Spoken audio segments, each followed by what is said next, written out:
ఆయన మనకు అనుగ్రహించిన నిత్య జీవమును గూర్చి సంతోషిస్తూ ఆనందిస్తూ ఆయన సన్నిధాన వర్తనులుగా కొనసాగాలన్నది మనందరి యొక్క ధ్యేయం, ప్రభు యొక్క ఆకాంక్ష. గడిచిన కాలమంతా ఆయన కృపలో మనల్ని వర్ధిల్లింపజేశారు.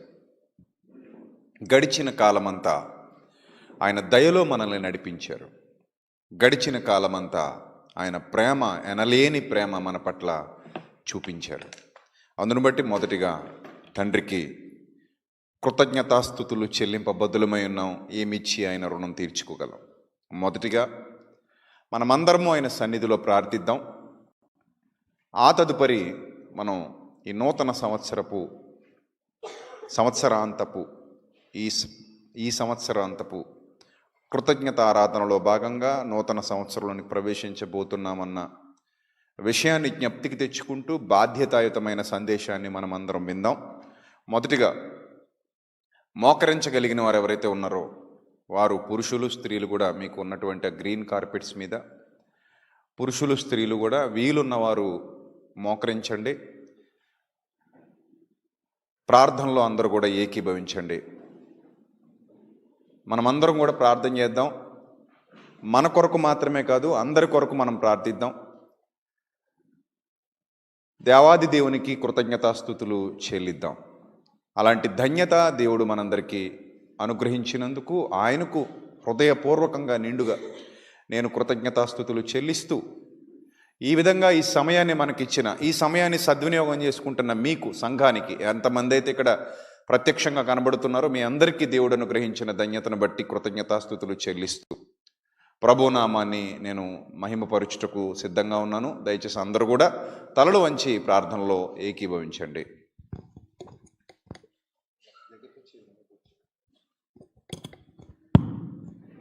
రైట్, ప్రార్థన చేద్దాం. అందరూ కూడా తలలు వంచండి, ప్రార్థనలో ఏకీభవించండి, మోకరించి ప్రార్థించండి. సకల ఆశీర్వాదములకు కారణభూతుడైన మా కన్న తండ్రి, సర్వోన్నతుడా, సర్వశక్తిమంతుడా, సర్వాధికారి, సృష్టికర్త, మీ పవిత్ర నామానికి, మీ పరిశుద్ధ నామానికి, మా ప్రభువును, మా ప్రియ రక్షకుడు, మీ ప్రియ కుమారుడైన క్రీస్తు వారి శ్రేష్టమైన అతి పవిత్రమైన నామంలో హృదయపూర్వకంగా కృతజ్ఞతాస్థుతులు చెల్లిస్తూ ఉన్నాం తండ్రి. దయగలిగిన మా దేవ, సంవత్సరములు గడిచిపోతూ ఉండగా, ప్రభా దినములన్నీ తరిగిపోతూ ఉండగా, మీ ప్రేమ తరుగక, ప్రభా మమ్మల్ని మరువక, ఎనలేని మీ కృపలో మమ్మల్ని పెంచుతూ, పోషిస్తూ, నడిపిస్తూ, మా తప్పులు కాస్తూ, మమ్మల్ని మన్నిస్తూ, ప్రభా మమ్మల్ని క్షమిస్తూ, అపారమైన మీ ప్రేమలో మమ్మల్ని వర్ధిల్లింపజేస్తూ, అనంత లోకాలకు అధిపతివైన మా కన్న తండ్రి, అనంత సృష్టికి అధిపతివైన మా దేవా, సమస్త లోక అధిపతివైన మా ప్రభువా, మేమేపాటి వారు మీ భూమి మీద, మా జీవితాలు ఏపాటివి? ఈ సృష్టిని గూర్చి ఆలోచిస్తున్నప్పుడు, అనంతమైన విశ్వాన్ని గూర్చి ఆలోచిస్తున్నప్పుడు, నరమాతృల మగు మేమేపాటి వారము తండ్రి. నీవు నరపుత్రుని దర్శించుటకు మేమేపాటి వారము, మేమెంతటి వారము తండ్రి. ప్రభువా, అయినప్పటికీ మీరు మమ్మల్ని మరువలేదు ప్రభువా, మీరు మమ్మల్ని విడవలేదు ప్రభువా. ఆకాశ నక్షత్రములు మనుష్యుల కంటే విస్తారముగా ఉన్నవి తండ్రి.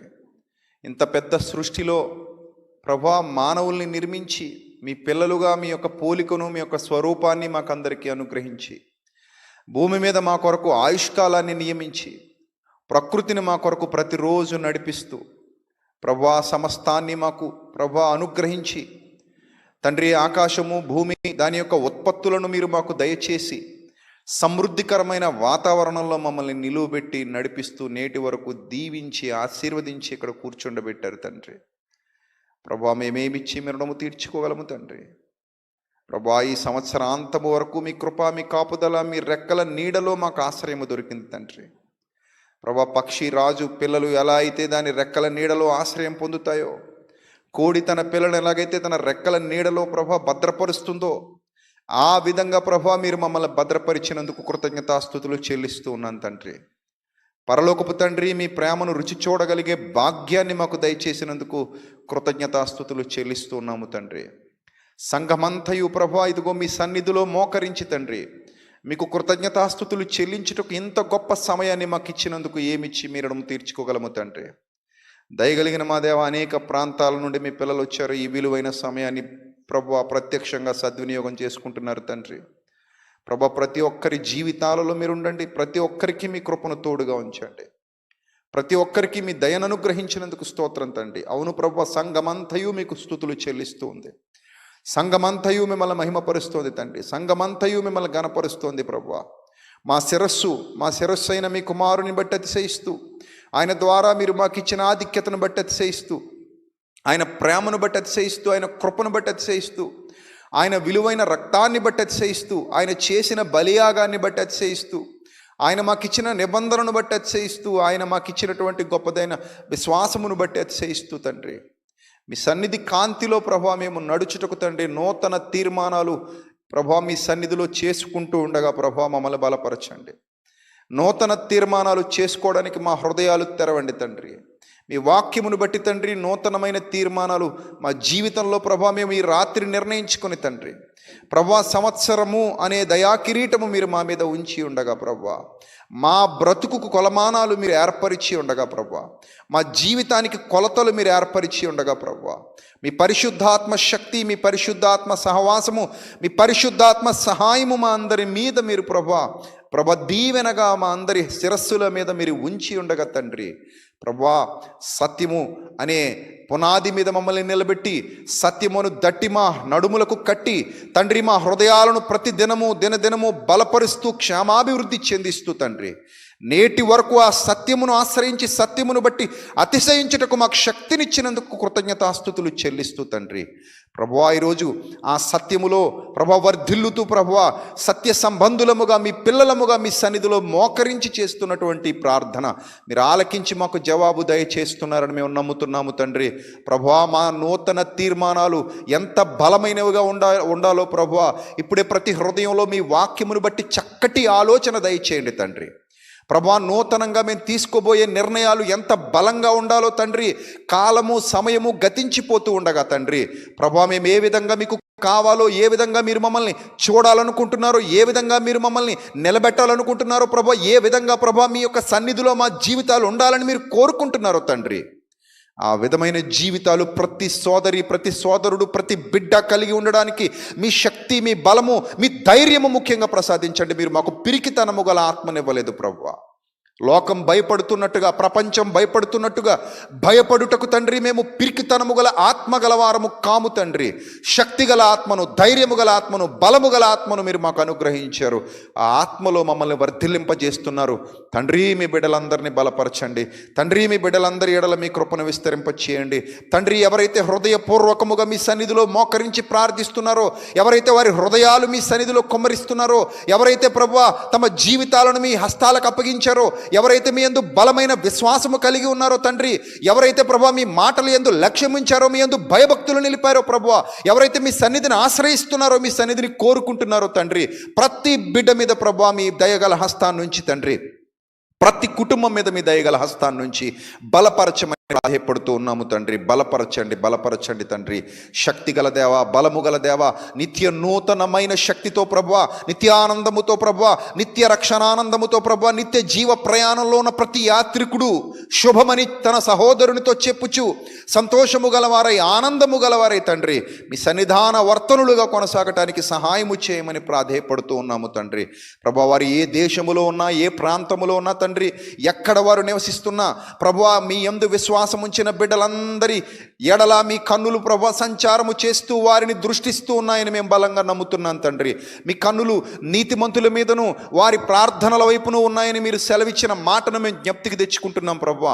ప్రతి విశ్వాసిని మీరు విడువక ఎడబాయక ప్రేమిస్తున్నారని మేము నమ్ముతున్నాము తండ్రి.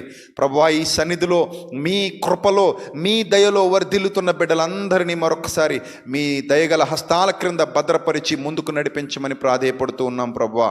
అయ్యా, మేము మీ కొరకు బ్రతకవలసిన వారము, మీరు మమ్మల్ని ఎన్నుకొని ఉన్నారు, మీరు మమ్మల్ని ఏర్పరచుకొని ఉన్నారు తండ్రి.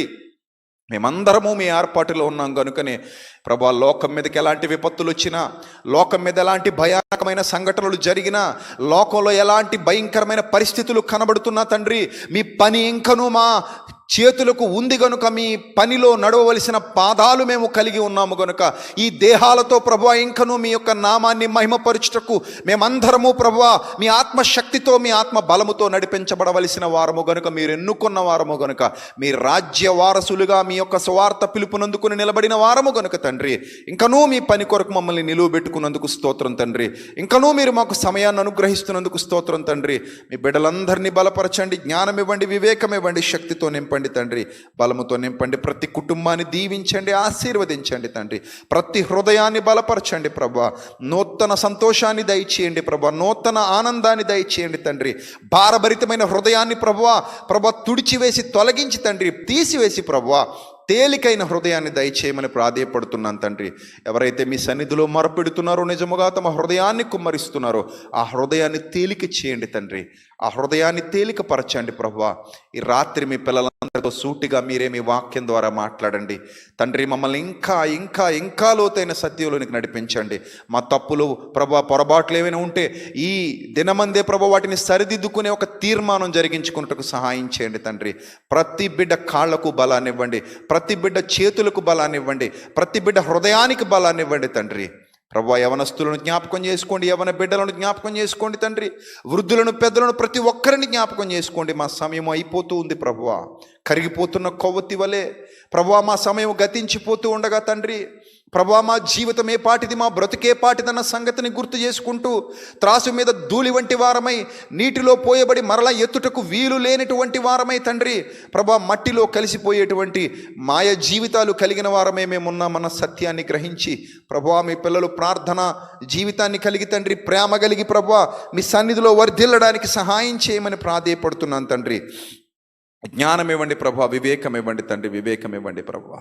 మీ పాదములు యొద్దబడి బ్రతిమలాడుకొని చుండగా ప్రభువా మా జీవితాలను ఉద్ధరించేవాడా, మా జీవితాలను బలపరిచేవాడా, మా జీవితాలకు శక్తినిచ్చేవాడా ప్రభువా. మీ ప్రేమలో వేరుపారి స్థిరపడి కదలని వారుగా, మీ కార్యాభివృద్ధి యందు ఆసక్తి పరులుగా తండ్రి, జీవితకాలం అంతయు ప్రభువా మీ యందు భయభక్తులు నిలిపిన పిల్లలుగా, రాబో క్షణము కూడా మీరు మాకు ఇచ్చిన బహుమానమే అని గుర్తించి తండ్రి ప్రభా, ఈ దినమే కాదు ప్రభా, ఈ సంవత్సరమే కాదు ప్రభా, ప్రతి క్షణం ప్రతిదినం మీరు మాకు ఇచ్చే బహుమానమే అని గుర్తించి తండ్రి, మా జీవితంలో ఎన్ని దినాలు దొర్లుతున్నాయో, ఎన్ని దినాలు మేము వాడుకుంటున్నామో, ఎన్ని దినాలలో మేము నడుస్తున్నామో, ప్రతిదినము ప్రభా, ప్రతిదినము యోగ్యులైన పిల్లలముగా మీ సన్నిధిలో నిలవటానికి సహాయము దయచేయమని ఈరోజు ప్రభువా ఈ సంవత్సరాంతపు చివరి దినపు ఆరాధనలో మిమ్మల్ని స్తుతించుటకు, ఘనపరచుటకు మీరు మాకు ఇచ్చిన గొప్పదైన అవకాశాన్ని బట్టి స్తుతిస్తూ తండ్రి, నాతో మాతో మా అందరితో సూటిగా మీ వాక్యం ద్వారా మాట్లాడమని, అనేక హృదయ వాంఛలు నెరవేర్చమని, ప్రతి హృదయాన్ని బలపరచమని,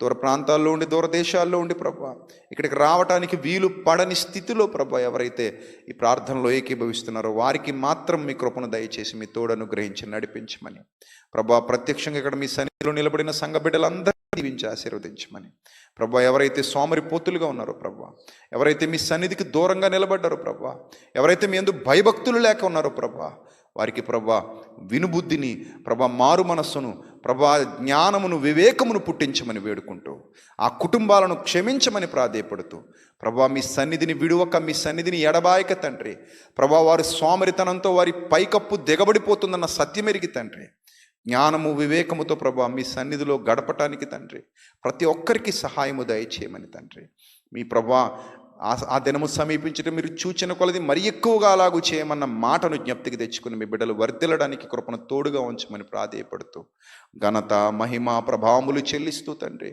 ఈ ప్రార్థనలో ప్రభువా మేమేమైతే కోరుతున్నామో, మేమైతే అడుగుతున్నామో, ఆత్మ సంబంధమైన ఈవులన్నింటిని మా హృదయానికి అనుగ్రహించి మమ్మల్ని మరింత ఆత్మీయంగా బలపరిచి శక్తిని అనుగ్రహించి నిలబెట్టమని, అనేక ప్రాంతాల్లో దూరదేశాల్లో ఉండి మీ మాటలు వింటూ ప్రభువా ఈ ప్రార్థనలో ఏకీభవిస్తున్న బిడ్డల కుటుంబాలకు ప్రభువా, వారి పిల్లలకు, వారి ప్రభువా భాగస్వాములకు, వారి యొక్క పెద్దలకు, ప్రతి సభ్యునికి, కుటుంబ సభ్యునికి మీ కాపుదల ప్రసాదించమని, ప్రతి సంఘమును దీవించి ఆశీర్వదించమని, ఘనతయు మహిమయు ప్రభావమును మీకు ఆరోపిస్తూ యేసుక్రీస్తు వారి శ్రేష్టమైన అతి పవిత్రమైన నామంలో ఈ ప్రార్థన మనవులు అడిగి వేడుకొనుచున్నాం మా కన్న తండ్రి. Amen, amen, amen. ఘనతయు మహిమయు ప్రభావము ఎల్లప్పుడూ మన దేవునికి కలుగునుగాక. ఆమెన్.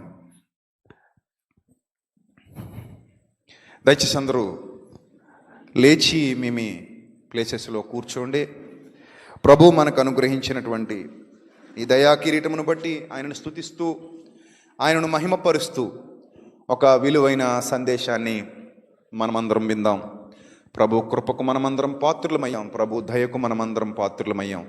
ఆయన మాటకు లోబడి ఆయనకు విధేయులైన పిల్లలుగా జీవితకాలం అంతయు కొనసాగునట్లుగా మీరు ప్రార్థనాపూర్వకంగా ఈ సందేశాన్ని వినాలని మీ అందరికీ ప్రేమపూర్వకంగా తెలియజేస్తున్నాను. అందరూ కూడా ప్రార్థనలో ఏకీభవించండి. ప్రార్థన చేసుకుందాం. ప్రార్థిద్దాం. అందరూ కూడా తలలు వంచి ప్రార్థనలో ఏకీభవించండి. ఇది కూడా సరే, ప్రార్థన చేద్దాం. సకలాశీర్వాదములకు కారణభూతుడైన మా కన్న తండ్రి, సర్వకృపానిదే ప్రభా, మీ మాటలు శక్తివంతమైనవి, మా ఆత్మీయ జీవితానికి ఆహారమై ఉన్నవి. ప్రభా, ప్రతి వారం మీ మాటలు వింటున్నాం, ప్రతిరోజు మీ మాటలు భుజిస్తున్నాం. ప్రత్యేకంగా ఈరోజు విలువైన విందు, ఆత్మీయ విందు, ఆత్మీయ ఆహారముతో మేము స్వీకరించేటువంటి విందు మాకు అనుగ్రహించి అక్షయాహారంతో మమ్మల్ని తృప్తిపరచడానికి ఇక్కడ నిలబెట్టుకున్న విధానమును బట్టి హృదయపూర్వకంగా కృతజ్ఞతాస్తుతులు చెల్లిస్తూ ఉన్నాను తండ్రి.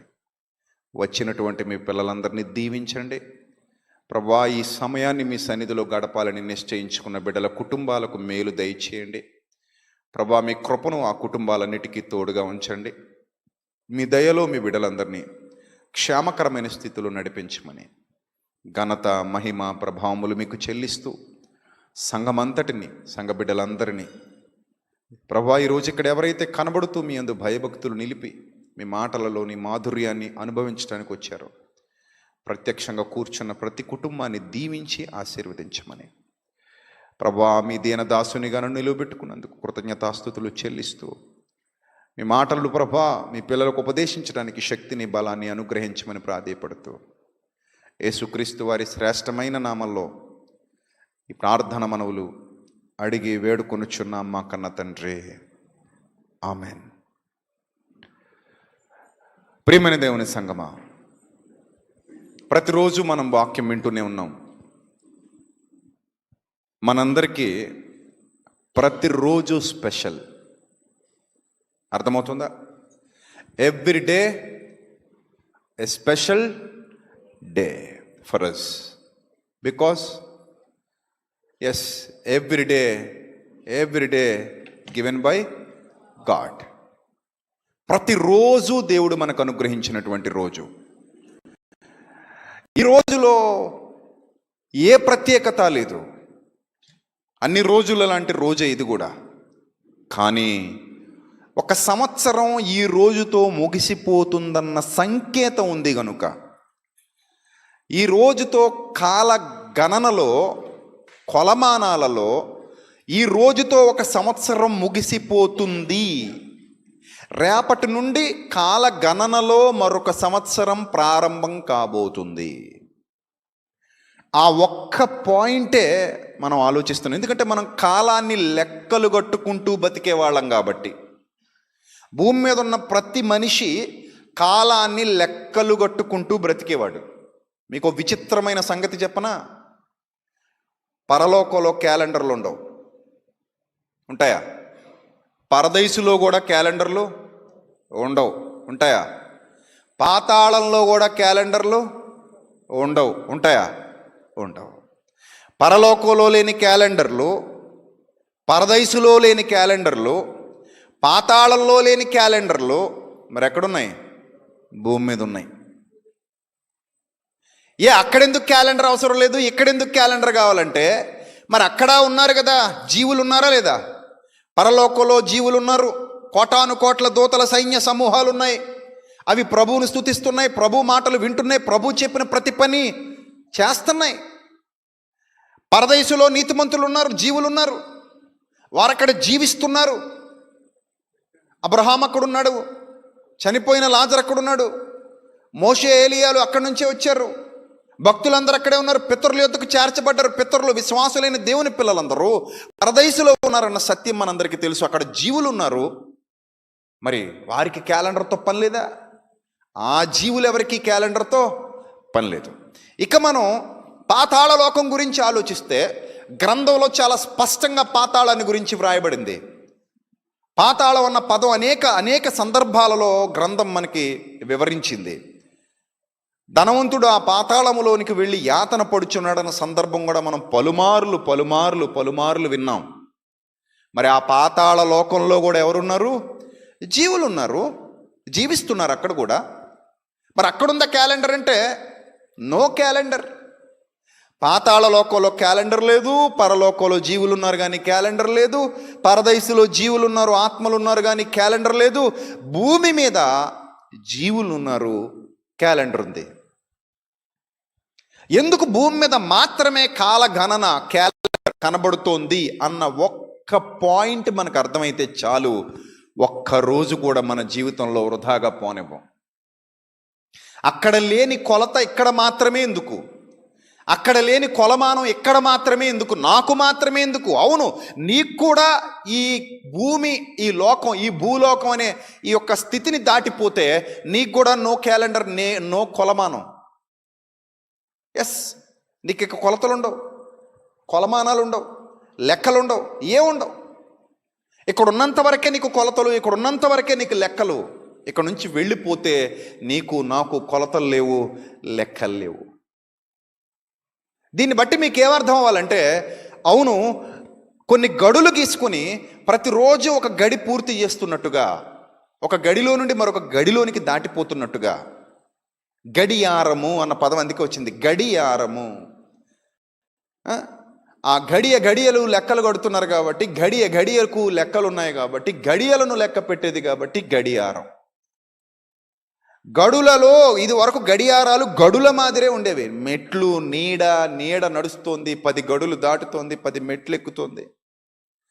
ఇవన్నీ కూడా మనం గ్రంథంలో చూస్తాం. నీడను బట్టి కొలమానాలు, ఇసుక కొలమానాలు, ఇసుక గడియారాలు, రకరకాలుగా కాలాన్ని లెక్కిస్తూ వచ్చారు. పగటిని, రాత్రిని లెక్కిస్తూ వచ్చారు. ఎందుకు లెక్కిస్తున్నారంటే, ఒక తరం ఉంటుంది, ఒక తరంలో కొంతమంది మనుష్యులు ఉంటారు, వారికంటూ ఒక కొలమానం ఉంటుంది.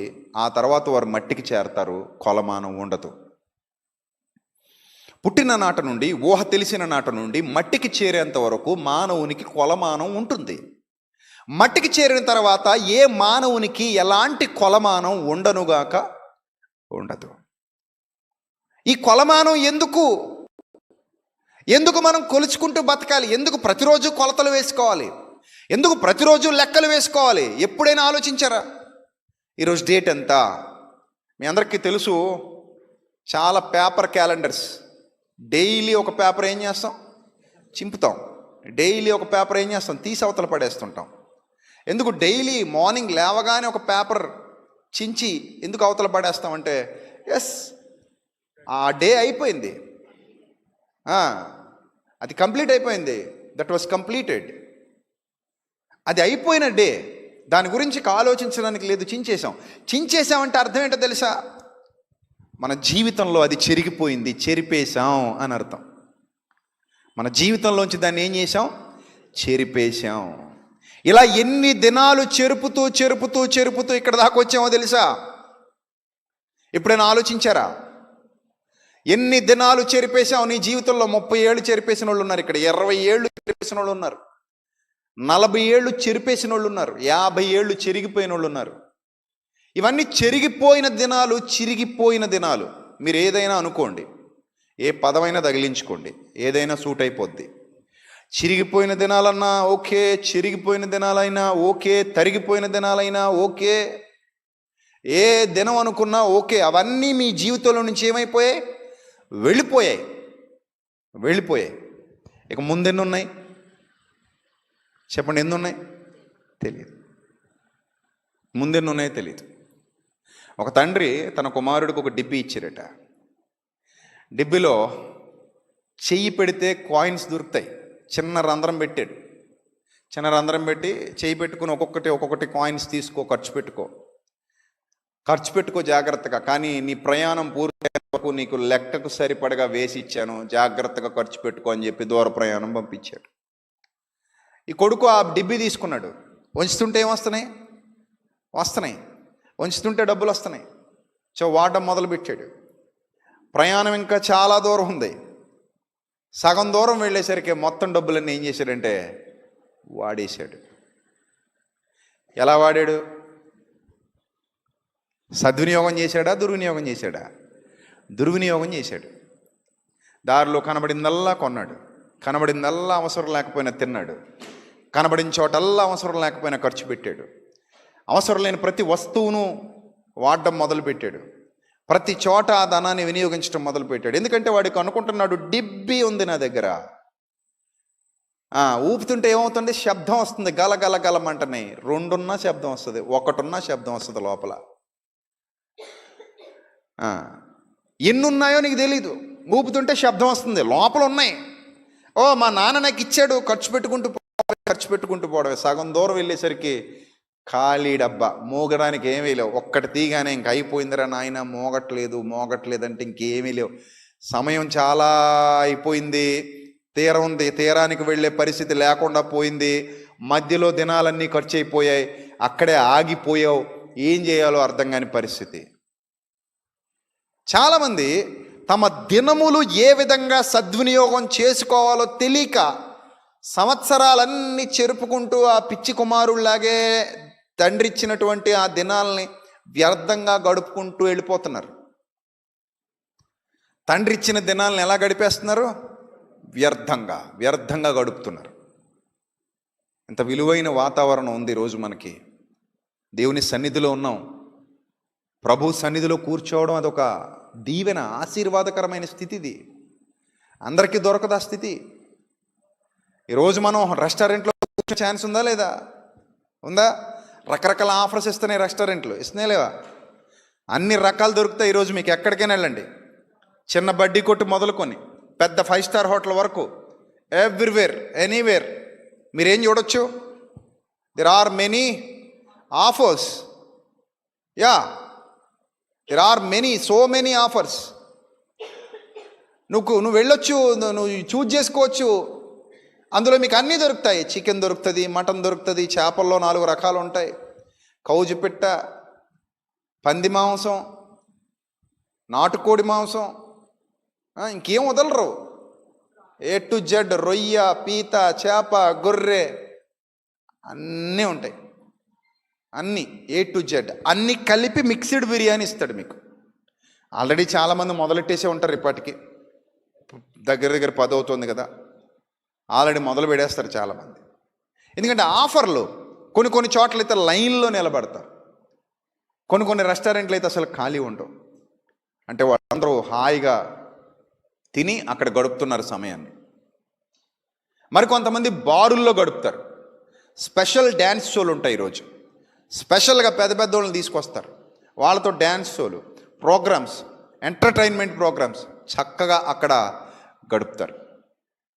మరికొంతమంది తోటల్లో పెడతారు, స్పెషల్గా ఎవరు రాకుండా వీళ్ళు మాత్రం ఒక 20 మందో 30 మందో 40 మందో ఒక ఏకాంత ప్రదేశానికి వెళ్ళిపోయి ఫ్రెండ్స్ అందరూ ఆ తోటల్లోనో అక్కడో ఇక్కడో వాళ్ళ ఫామ్ హౌసుల్లోనో వాళ్ళ బీళ్లలోనో ఎక్కడో ఒక చోట ఎవరికి దొరకని ప్రాంతాల్లో అక్కడ మొదలు పెడతారు. ఏంటివన్నీ అంటే న్యూ ఇయర్ సెలబ్రేషన్స్. ఒక సంవత్సరాన్ని చక్కగా చెరిపేశాం, దాన్ని చెరిపినందుకు ఏం చేస్తున్నాం? పండగ చేస్తున్నాం. 1,00,000 రూపాయలు మా వాడు చక్కగా ఖర్చు పెట్టేసాడండి, వృధాగా ఖర్చు పెట్టేసాడండి, ఏ తండ్రి అయినా పండగ చేస్తాడా? చెప్పండి. 1,00,000 రూపాయలు నా కొడుకు వృధాగా ఖర్చు చేశాడన్నప్పుడు ఏ తండ్రి అయినా పండగ చేస్తాడా? చేయడు. 1,00,000 మా వాడు సద్వినియోగం చేసుకున్నాడు అన్నప్పుడు ప్రతి తండ్రి పండగ చేస్తాడు. ఇప్పుడు దేవుడు కూడా సంవత్సరమును దయాకిరీటమును దయచేసినప్పుడు ఆనందిస్తాడు, మనకిచ్చినప్పుడు ఆయన ఆనందిస్తాడు. ఎప్పుడు ఆనందిస్తాడంటే మన సమయాన్ని మనం వృధా చేసినప్పుడు దేవుడు ఆనందించడు, మన సమయాన్ని మనం సద్వినియోగం చేసుకున్నప్పుడు ఆనందిస్తాడు.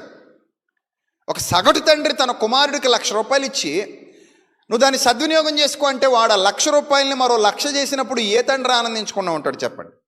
మీరు ఆనందించరా? మీ పిల్లలు అలా చేస్తే చెప్పండి, మీరు ఆనందించరా? చాలా ఆనందిస్తారు. కానీ మీ కుమారుడికి మీరు ఇచ్చిన 1,00,000 రూపాయలు నెల రోజుల్లోనే నాశనం చేసేసి మళ్ళీ ఒట్టి చేతులతో వచ్చి మీ ముందు నిలబడ్డాడు అనుకోండి, ఆహా భలే తగలేసేసావురా అని ఏ తండ్రిని అంటాడా? ఏ తండ్రి అనడు. ఏ తండ్రి అనడు. ఎందుకు అనడంటే ఎవరికైనా సరే సద్వినియోగం చేసుకుంటేనే ఇష్టం. దుర్వినియోగం చేస్తే ఎవరికి ఇష్టం ఉండదు. చూడండి, మీ విలువైన సమయాన్ని, మన విలువైన సమయాన్ని ఈరోజు మనం దేవుని సన్నిధిలో గడుపుతున్నాం. ఈరోజు మన విలువైన సమయాన్ని సంతోషకరమైన వాతావరణంలో, ఆహ్లాదకరమైన వాతావరణంలో, ఆత్మీయ ఆనందంలో గడుపుతున్నాం. మన హృదయాలు దేవుని సన్నిధిలో కుమ్మరించాం, దేవునితో మాట్లాడుకున్నాం, ఆయనకు కృతజ్ఞతాస్తుతులు చెల్లించాం. ఇప్పుడు ఆయన మాటలు మన హృదయాల్లో నింపుకుంటున్నాం, అక్షయాహారాన్ని భుజిస్తున్నాం. సంతోషంగా మనం ఆయనకు కృతజ్ఞతలు చెల్లించి ఇంటికి వెళతాం. ప్రభువుకు కృతజ్ఞతలు చెల్లించి మనం ఇంటికి వెళతాం. ప్రభువా, ఈరోజు నీ సన్నిధిలో కూర్చోవడానికి నాకు అవకాశం ఇచ్చావు, అందును బట్టి నీకు కృతజ్ఞతాస్తుతులు తండ్రి. ఈ సంవత్సరాంతపు ఆరాధనలో, ఈ సంవత్సరాంతపు దినంలో, ఈ దినపు వాక్య ధ్యానంలో నన్ను నిలబెట్టినందుకు నీకు కృతజ్ఞతాస్తుతులు చెల్లిస్తున్నాం తండ్రి అని మనం ఈరోజు సంతోషంతో, ఆనందంతో మనం ఇంటికి వెళ్తాం. కానీ చాలామంది జీవితాల్లో ఆ ఆనందం లేదు. కానీ వాళ్ళు ఏమనుకుంటున్నారంటే ఇది పోయినందుకు హ్యాపీ అనుకుంటున్నారు. పోయినందుకు ఏంటట హ్యాపీ, చెరిపేసినందుకు హ్యాపీ, కోల్పోయామన్న విషయాన్ని మర్చిపోతున్నారు. చూడండి, ఒక మంచి మాట గ్రంథంలో నుండి మనం నేర్చుకుందాం. ప్రియమైన దేవుని పిల్లలారు, ఈ సమయంలో ఒక మంచి మాట మనం గ్రంథంలో నుండి నేర్చుకుందాం. ప్రసంగి గ్రంథం 5వ అధ్యాయము 18వ వచనం. ప్రసంగి గ్రంథం 5వ అధ్యాయము, ప్రసంగి గ్రంథం 5వ అధ్యాయము 18వ వచనం జాగ్రత్తగా చూడాలి. మరియు కోరదగినది గాను చూడముచ్చటైనది గాను నాకు కనబడినది ఏదనగా, అక్కడ ఒక మాట రాయబడింది చూడండి. ఏం రాయబడింది అక్కడ? దేవుడు తనకు నియమించిన ఆయుష్కాల దినములన్నీయు. ఆ పదం జాగ్రత్తగా అండర్లైన్ చేసుకోండి. దేవుడు తనకు నియమించిన, నియమించడం అంటే అర్థం ఏంటి చెప్పండి? నియమించడం అంటే అర్థం ఏంటి? సెట్ చేసి పెట్టడం. అర్థమవుతుందా? సెట్ చేసి పెట్టడం. అప్పుడప్పుడు మీ పిల్లలకు మీరు కీ ఇచ్చే కార్లు కొంటారు. కొన్నారు ఎప్పుడైనా? చిన్నప్పుడు మీరు కూడా ఆడుకునే ఉంటారు, కీ ఇచ్చే కార్లు. ఆ కీ మీరు ఎంతవరకు ఇస్తారో అంతవరకు ఆ కారు వెళ్ళి ఏమైపోద్ది? ఆగిపోద్ది. మీరు 2 రౌండ్లే తిప్పారనుకోండి, అది కొద్ది దూరం వెళ్ళి ఆగిపోద్ది. 3 రౌండ్లు తిప్పారనుకోండి, ఇంకొంచెం దూరం వెళ్ళి ఆగిపోద్ది. 10 రౌండ్లు తిప్పారనుకోండి పూర్తిగా, అది కొంచెం ఎక్కువ దూరం వెళ్తుంది, మొత్తం మీద ఆగిపోద్ది. అంటే మీరిచ్చే కీని బట్టి దాని ప్రయాణం ఆధారపడి ఉంది. మీరిచ్చే కీ మీద దాని ప్రయాణం ఆధారపడి ఉంది. ఇది మీకు బాగా అర్థమైతే, దేవుడు కూడా ఈ మట్టి యంత్రానికి, ఏ మట్టి యంత్రంలో అయితే ఈరోజు మనం ఉన్నామో, like a machine, yes it's a machine, ఇది ఒక మట్టి యంత్రం.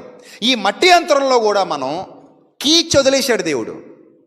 ఎంతకాలం ఈ యంత్రంలో నువ్వు ఉంటావు అని అంటే అది ఆయన నిర్ణయం మీద ఆధారపడి ఉందట. అందుకే ఆయన అన్నాడు, దేవుడు తనకు నియమించిన ఆయుష్కాల దినములన్నీయు అన్నాడు. దేవుడు తనకు నియమించిన ఆయుష్కాల దినములన్నీయు. దేవుడు తన పిల్లలకు, ఇష్టలైన పిల్లలకు కూడా అందరికీ ఒకలాంటి ఆయుష్కాలం ఇవ్వలా. హేబేలుకు ఒకలాంటి ఆయుష్కాలం, అబ్రహాముకు ఒకలాంటి ఆయుష్కాలం, మోషేకు ఒకలాంటి ఆయుష్కాలం, సమూయేలు గారికి ఒకలాంటిది, దావీదు గారికి ఒకలాంటిది. ఒక్కొక్కరికి ఒక్కో విధమైన ఆయుష్కాలం. హేబేలుకు, ఆదాముకు ఒకలాంటి ఆయుష్కాలం కదా. సో ఇలా మీరు ఆయుష్కాలాల గణన మీరు చూస్తే అందరికీ ఒకలాంటి ఆయుష్కాలం ఇవ్వలేదు దేవుడు. కొందరికి కొంతకాలం ఇచ్చాడు, కొందరికి ఎక్కువ కాలం ఇచ్చాడు, కొందరికి మరీ ఎక్కువ కాలం ఇచ్చాడు, కొందరికి దీర్ఘకాలం ఇచ్చాడు, కొందరికి అల్పకాలం ఇచ్చాడు. ఎవరికి ఎంతకాలం నియమించబడిందో తెలీదు, బట్ కొంతకాలం మాత్రం నియమించబడింది. ఆ కీ ఇచ్చినంత వరకు బండి వెళ్తుంది, మధ్యలో ఎక్కడో ఆగిపోద్ది. అది ఎప్పుడు ఆగిపోద్దో, ఎక్కడ ఆగిపోద్దో తెలీదు. ఈ మట్టి యంత్రానికి దేవుడు ఇచ్చినటువంటి ఆయుష్కాల దినముల లెక్క, ప్రియమైన దేవుని ప్రజలారాది. యేసుప్రభు వారికి అయితే మరీ తక్కువ. ఆయనకే ఉంది యంత్రం, మట్టి యంత్రం. కన్యమరియ గర్భంలో ఆయన దాన్ని సంపాదించుకుని భూమి మీదకి వచ్చారు. ఎంతకాలం? తక్కువ కాలం, చాలా తక్కువ కాలం. ఆ తక్కువ కాలం మాత్రమే ఆయన ఉన్నారు. తర్వాత పరలోకపు తండ్రి సన్నిధికి వెళ్ళిపోవాల్సినటువంటి పరిస్థితి.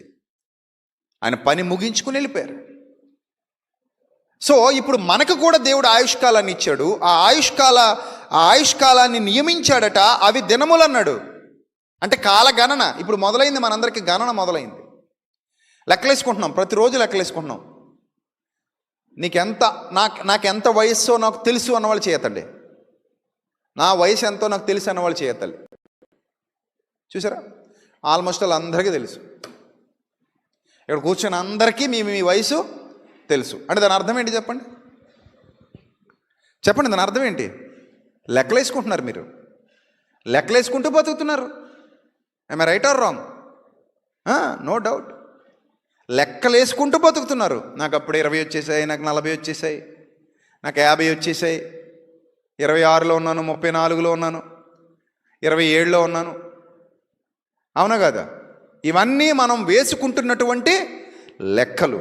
అంటే ఈ లెక్కలు ఎలా వచ్చాయి అంటే దేవుడు నియమించిన ఆయుష్కాలము అన్నాడు. దేవుడు నియమించిన ఆయుష్కాలం.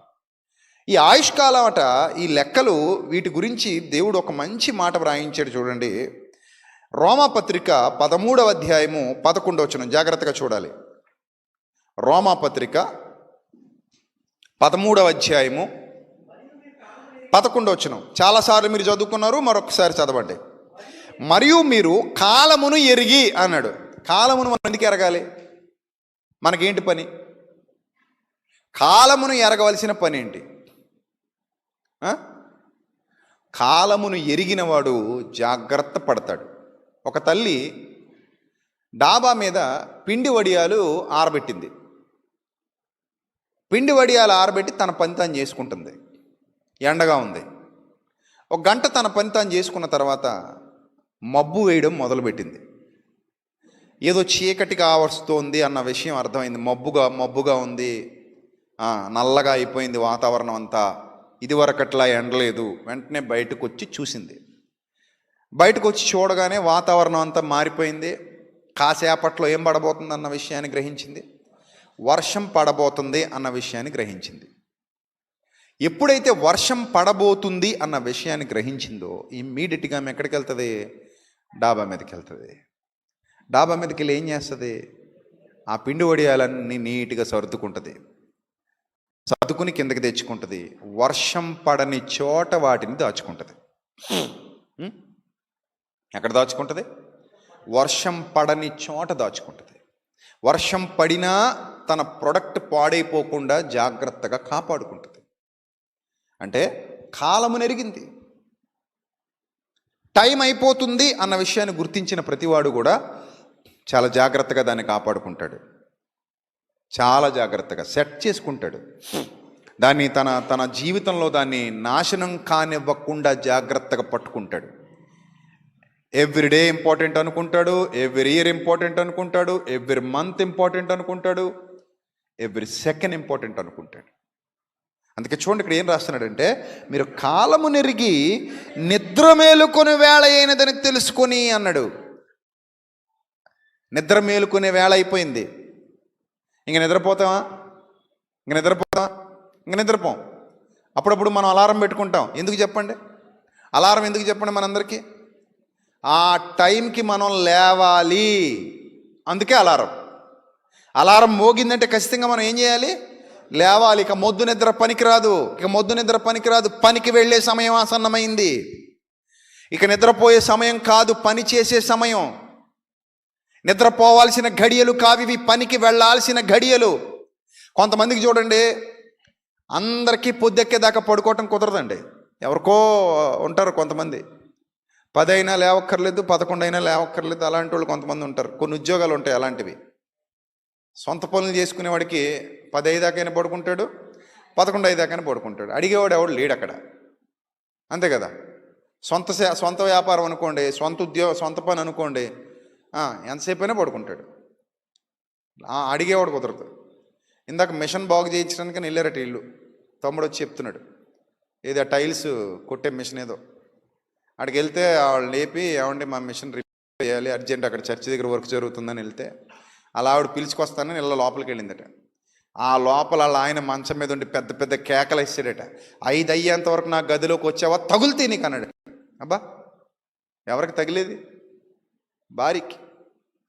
5 అయ్యేంత వరకు నా గదిలోకి వచ్చావా, తగులితే నీకంతే, నన్ను లేపడానికి లేదన్నాడట.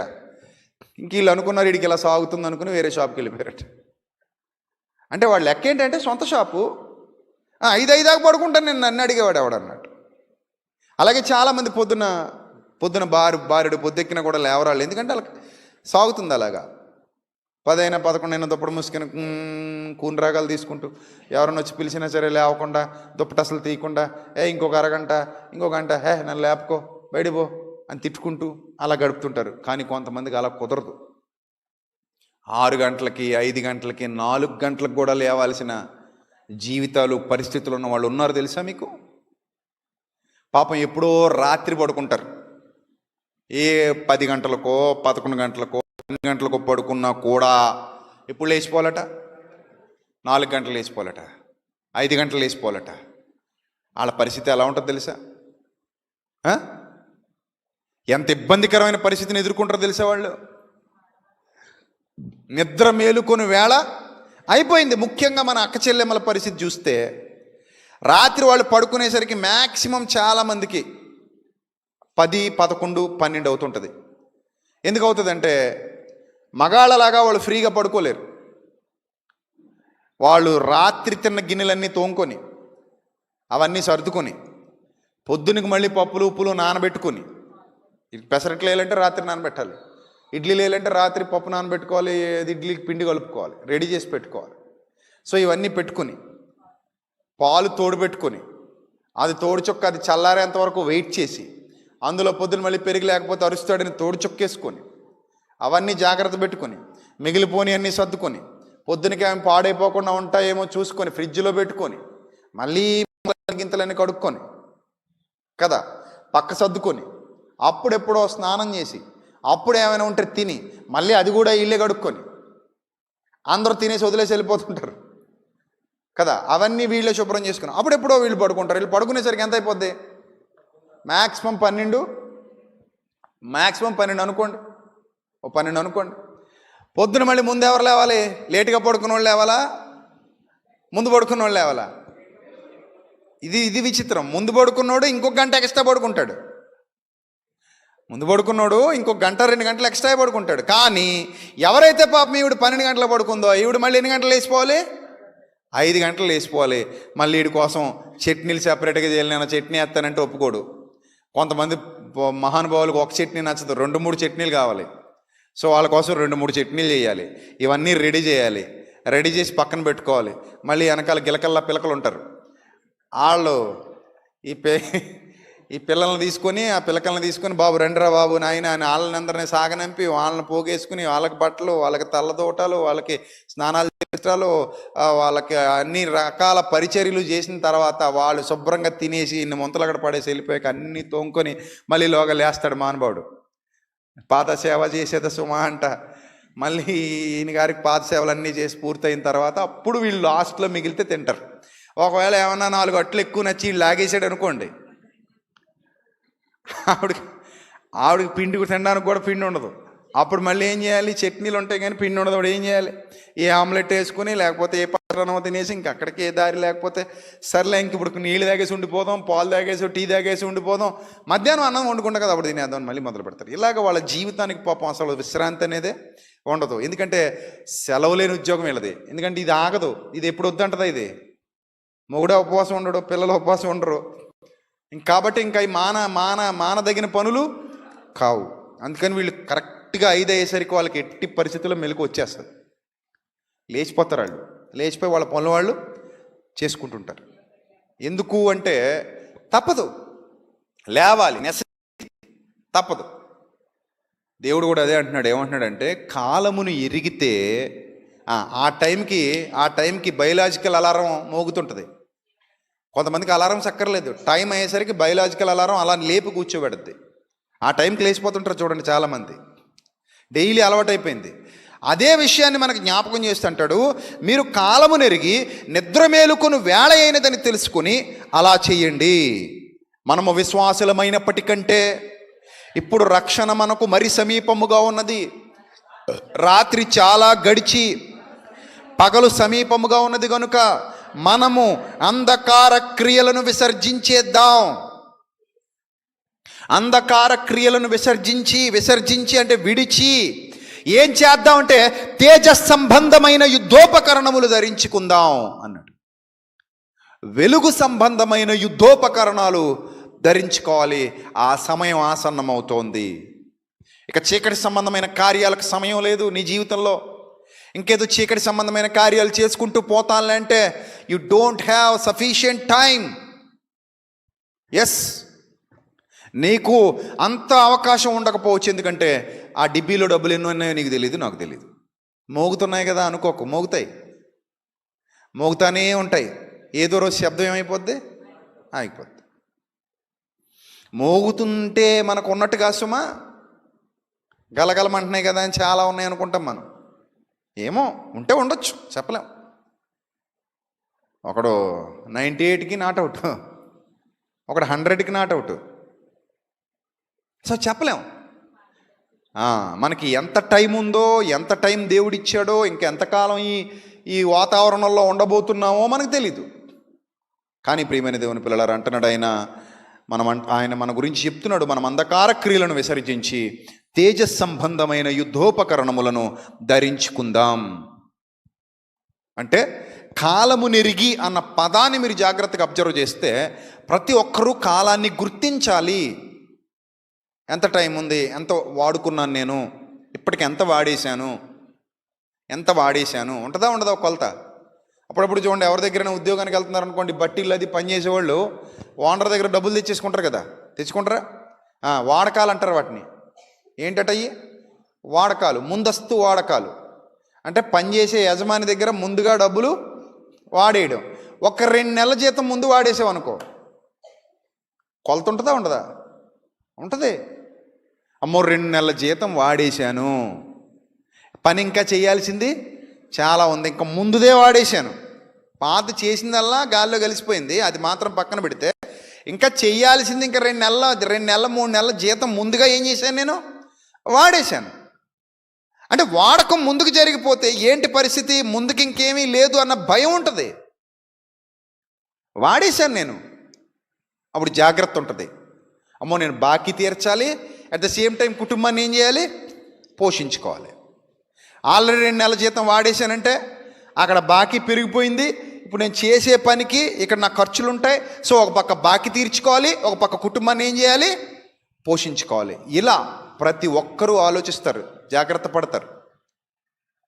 కానీ చాలామంది జీవితాల్లో అది ఉండదు. చాలామంది జీవితాల్లో ఆ భయం ఉండదు, ఆ భక్తి ఉండదు. వాడేసి అవసరం అయితే ఐపీ పెట్టేద్దాం, ఐపీ పెట్టేద్దాం. చూడండి, ఒక మంచి మాట గ్రంథంలో వ్రాయబడింది, అది మీకు ఇప్పుడు జ్ఞాపకం చేస్తాను. ఇర్మియా గ్రంథం 8వ అధ్యాయం. ఇర్మియా గ్రంథం 8వ అధ్యాయం 7వ వచనం. అందరూ కూడా మీ బైబిల్ గ్రంథాన్ని తెరిచి చూడండి. ఇర్మియా గ్రంథం 8వ అధ్యాయము 7వ వచనం. జాగ్రత్తగా చూడండి. ఆకాశములకెగురు సంకుబుడి కొంగట. ఒక కొంగ గురించి ఇక్కడ జ్ఞాపకం చేస్తున్నాడు. ఆకాశములకెగురు సంకుబుడి కొంగ అయినను తన కాలమును ఎరుగును అన్నాడు. నిజంగా సిగ్గుపడిపోవాలి మనం ఈ మాట చదివినప్పుడు. సిగ్గుపడాలి వద్దా? కొంగకి తెలుసా తన కాలం? కొంగకి, అవును. దానికి కంప్యూటర్ ఆపరేటింగ్ రాదు, బైక్ నడపటం రాదు, కారు నడపటం రాదు, వండుకు తినటం రాదు, బట్టలు వేసుకోవటం తెలీదు, ఫేస్బుక్ వాడదు, యూట్యూబ్ వాడదు. దానికి జ్ఞానమే లేదు. ఏమి లేదు? జ్ఞానమే లేదు. రెండోది భాష కూడా లేదు. భాష లేదు, జ్ఞానం లేదు, ఏమీ లేదు దానికి. అసలు ఏమీ తెలియదు. సంపాదించుకోవడం తెలీదు, దాచుకోవడం తెలీదు, బ్యాంకులో నిల్వ చేసుకోవడం తెలీదు, ఇల్లు కట్టుకోవడం తెలీదు. ఇల్లు కట్టుకోవడం అంటే మల్లాటి ఇల్లు, అది కట్టుకుని ఇల్లు తాత్కాలిక ఇల్లు, అది గాలి వేస్తే ఎగిరిపోయి ఇల్లు అది కదా.